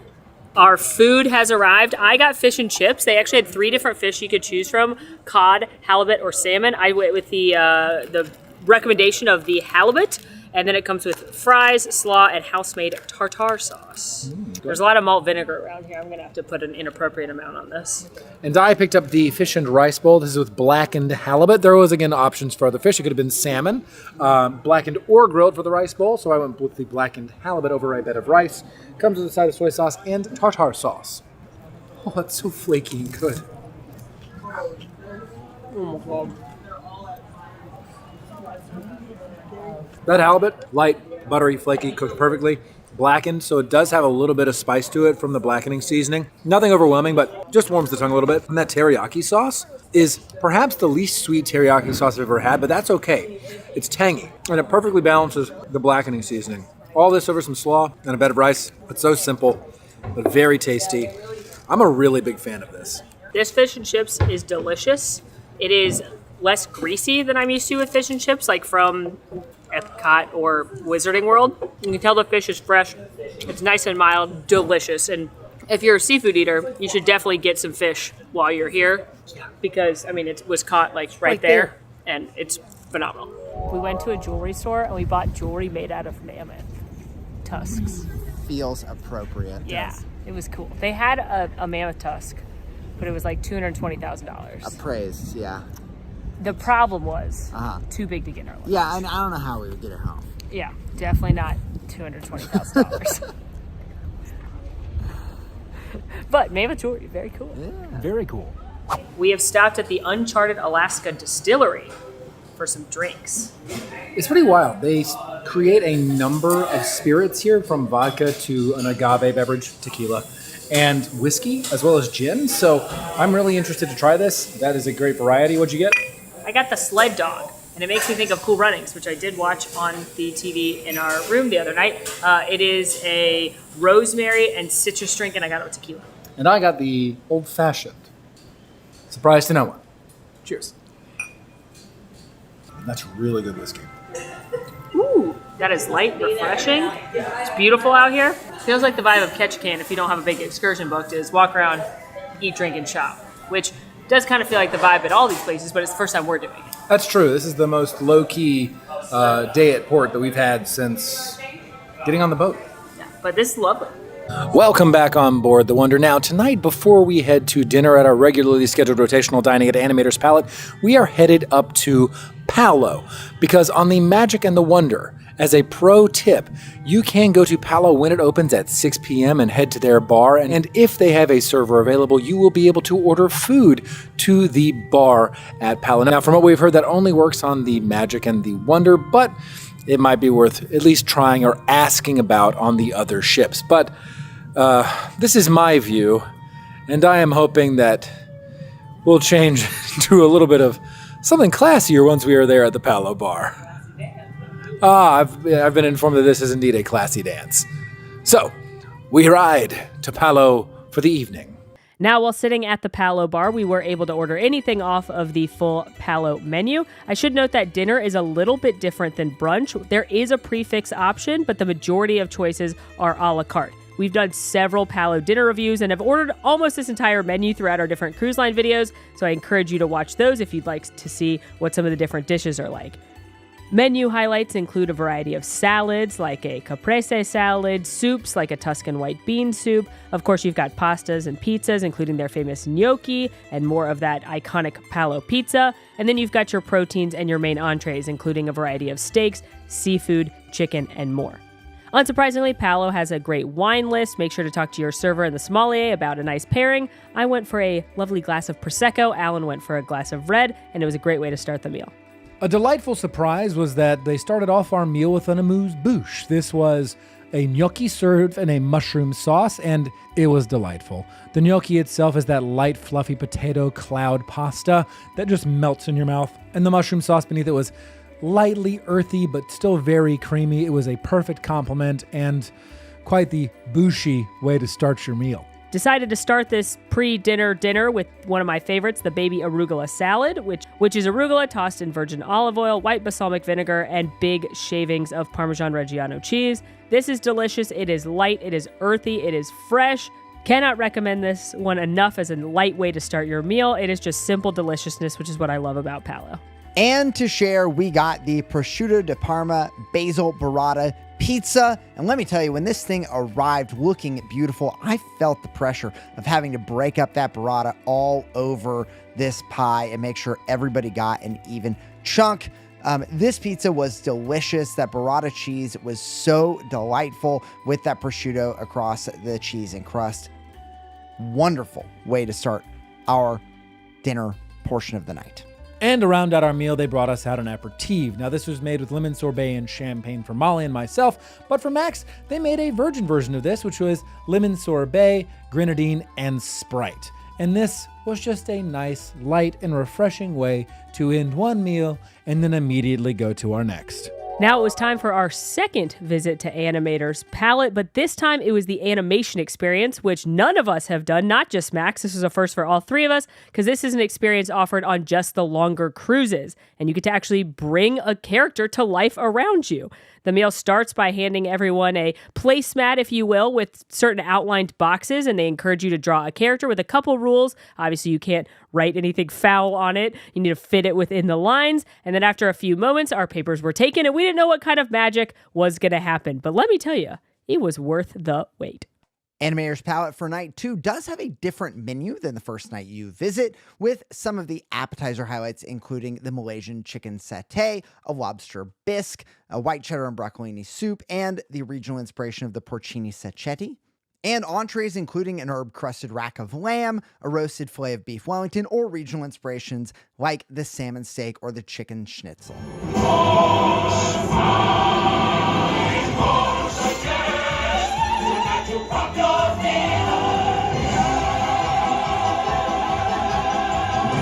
Now for our bread service, we had 6-grain country bread with caramelized onion and sun-dried tomato dip.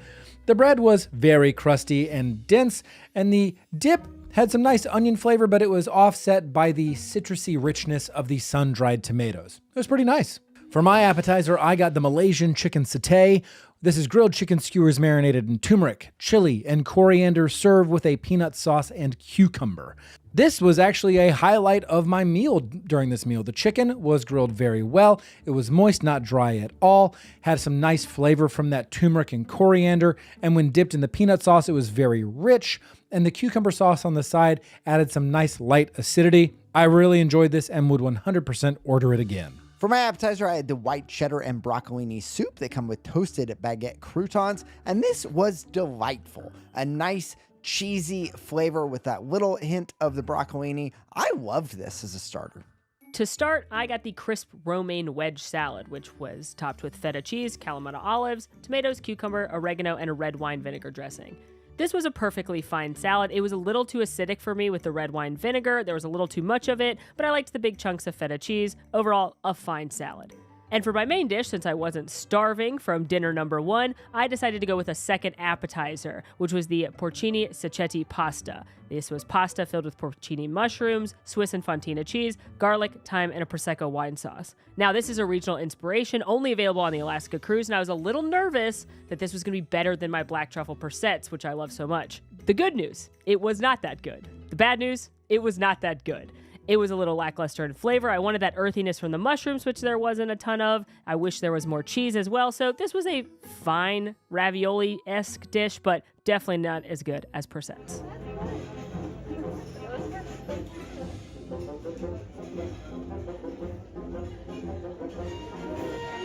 that your turn? Oh, there's my shark. And Alan's. Take yours. Oh, that's yours. And as Molly mentioned, because we did have quite the meal from Palo, I went with the lighter note offering, the blackened chicken salad with oven-roasted corn, romaine leaves, tomatoes, green onions, and a cilantro lime dressing. This was a fine salad. The blackened chicken was okay, and boy, was there a lot of corn. I don't think I would have gotten this salad again a second time. It was fine. And for my entree, I went with one of the regional inspirations, the chicken schnitzel. This is breaded chicken breast fried in butter, served with roasted bacon, potatoes, and buttered green beans. And this was a delight. The chicken was nice, buttery, and moist, and quite flavorful. I enjoyed the bacon potatoes and the green beans. We were once again presented with a dessert menu, this time featuring things like a celebration cake, orchard peach tart, and the regional inspiration strawberry and cream cake, which is what I picked up. This featured fresh strawberries and a chantilly cream. It was a nice, light cake, tasted like angel food cake. I personally enjoyed the strawberries, could have used a few more of them, but overall, a perfectly delightful dessert. For my dessert, I got the chocolate decadence, which the only description said it's for real chocolate lovers, which I am. And it was. This was a log of chocolate cake covered in extra chocolate. And if you, listener, would consider yourself amongst those that love chocolate, this may be for you.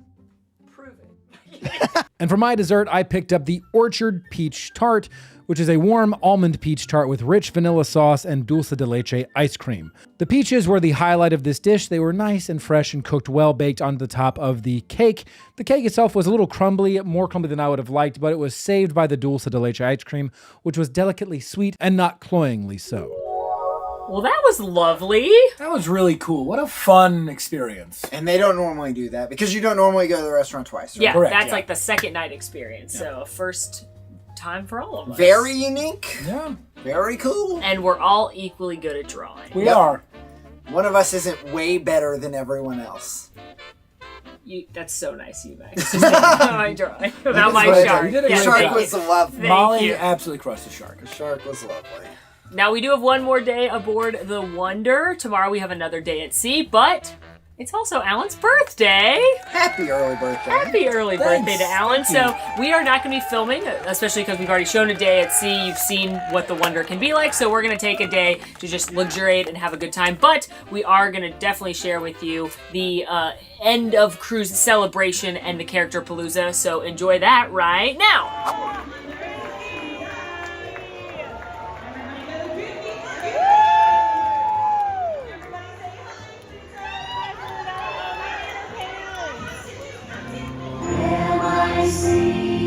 See y'all real soon. Why? Because we love you.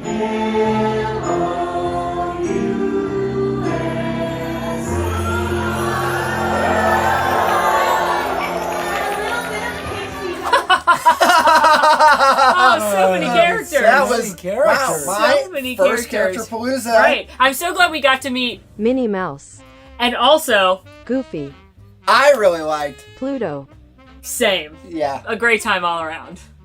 So, Max, not only your first character palooza, your first cruise, not just with Disney, not just on the Wonder, not just to Alaska, but your literal first cruise. Yeah. What did you think? I really enjoyed this experience. It was really, really cool. I have wanted to come to Alaska for a long time, and I've always heard that doing it on a cruise was the way to do it. And so, man, the excursions, I mean, it's a real shame is that it is ugly outside. It's so hideous. Yeah. All the views are gross. Yuck! Ew! It's so beautiful. It's like a postcard every direction you look at all times. It's like any photo or video you take, you go, it's not good enough. It's like not. that will never capture what I'm seeing with my eyeballs. So stunning. Yeah.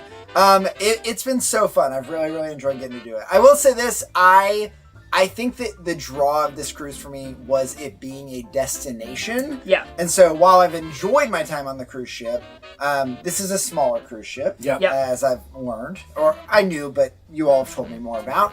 And I think that if I wasn't excited about the place I was going and the cool excursions we were doing, I don't know that I would like choose to do a cruise as my first vacation pick again. But I had fun. I'm sure like I would go and I'd be happy about it, but without the like destination I'm excited about with the cool things there that I want to do, I maybe wouldn't prioritize it. That makes sense. As someone that has been on several cruises, I think for me, I actually agree with you a lot. The Wonder is wonderful. Yeah. Pun not intended, but nicely inserted there. The Wonder is lovely. It's just like the Magic, but I do prefer the larger ships. I specifically prefer the Wish. That's my favorite of the cruise ships, just because to me, the Wish is the draw.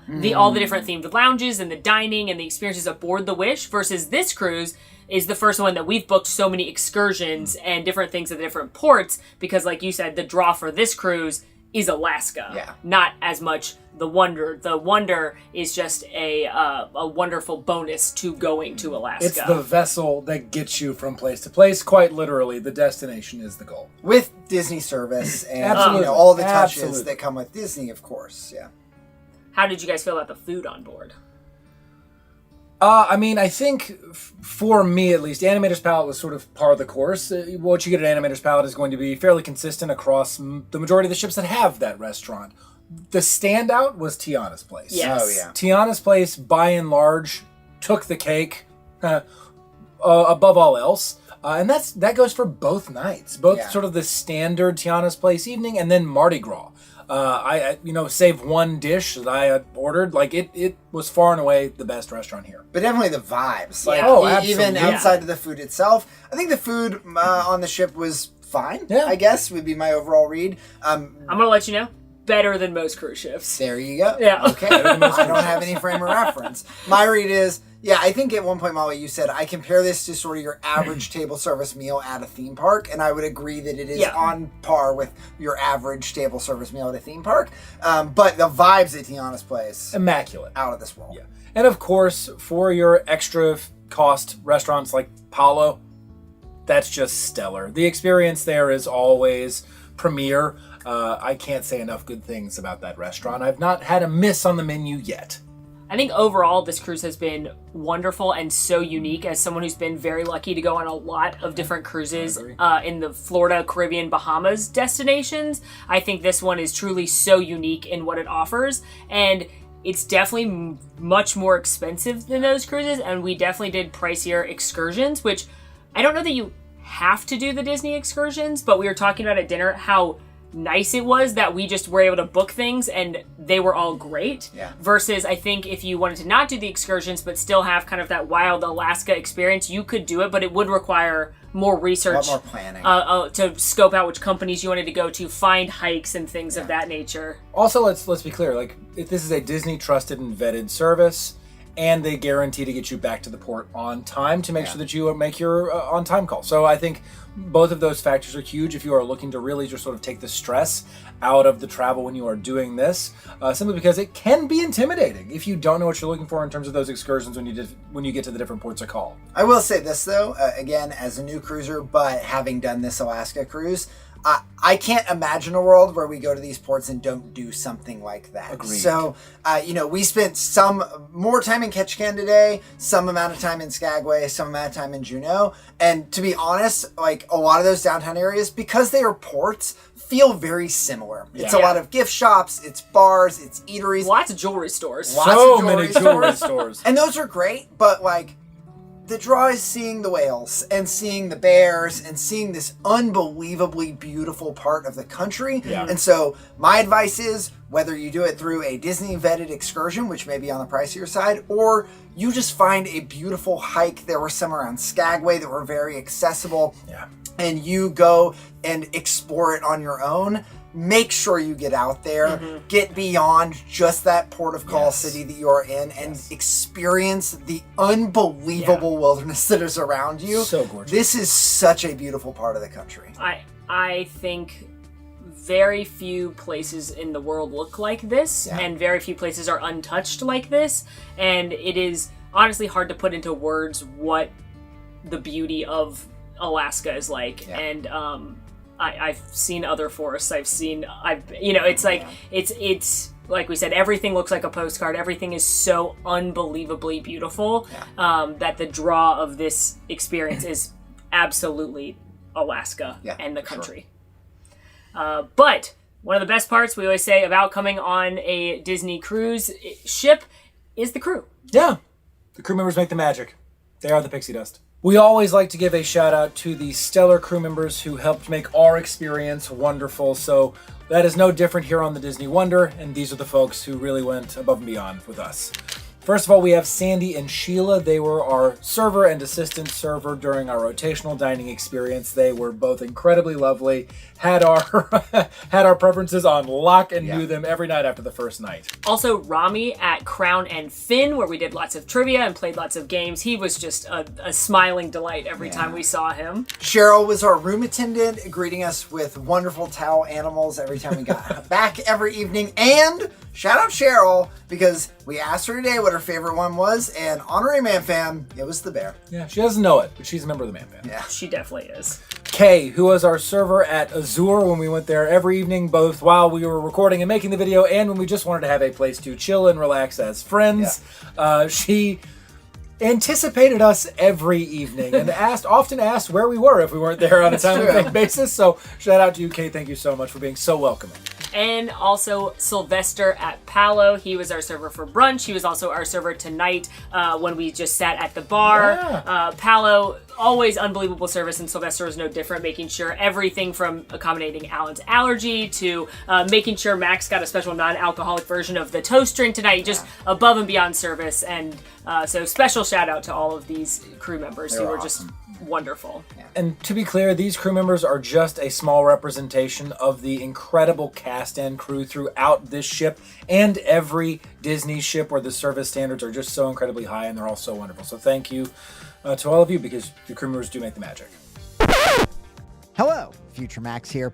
As an added bonus on this cruise, I noticed that there were some interestingly sweetly flavored smoothies available in the lounges. And as I am not one to partake in alcohol, I decided to do us all a favor and subject myself to them. First up was the cotton candy, and if that sounds disgusting to you as a smoothie, it also is in practice. It tastes like you'd expect it to, and I wouldn't recommend it, but if you want to feel like you're in a Ringling Brothers Barnum and Bailey circus, downing blue and pink sugar cloud, drink this. But as my birthday present to Alan, I tasted maybe the only thing that could be worse than that, the bubblegum one. And this was in fact like taking chewed double bubble out of somebody else's mouth and putting it in mine.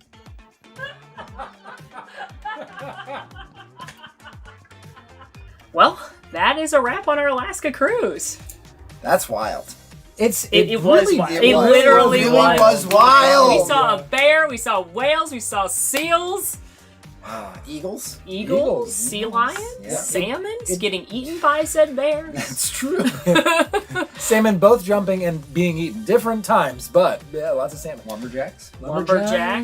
Yeah. So much jewelry. So much and jewelry. Just unbelievable views everywhere. Everywhere you looked. No part of our videos, as great as the quality is and as much as we've upgraded our equipment, that will never do it justice. No. But hopefully you had fun following along and seeing a little bit different cruise experience.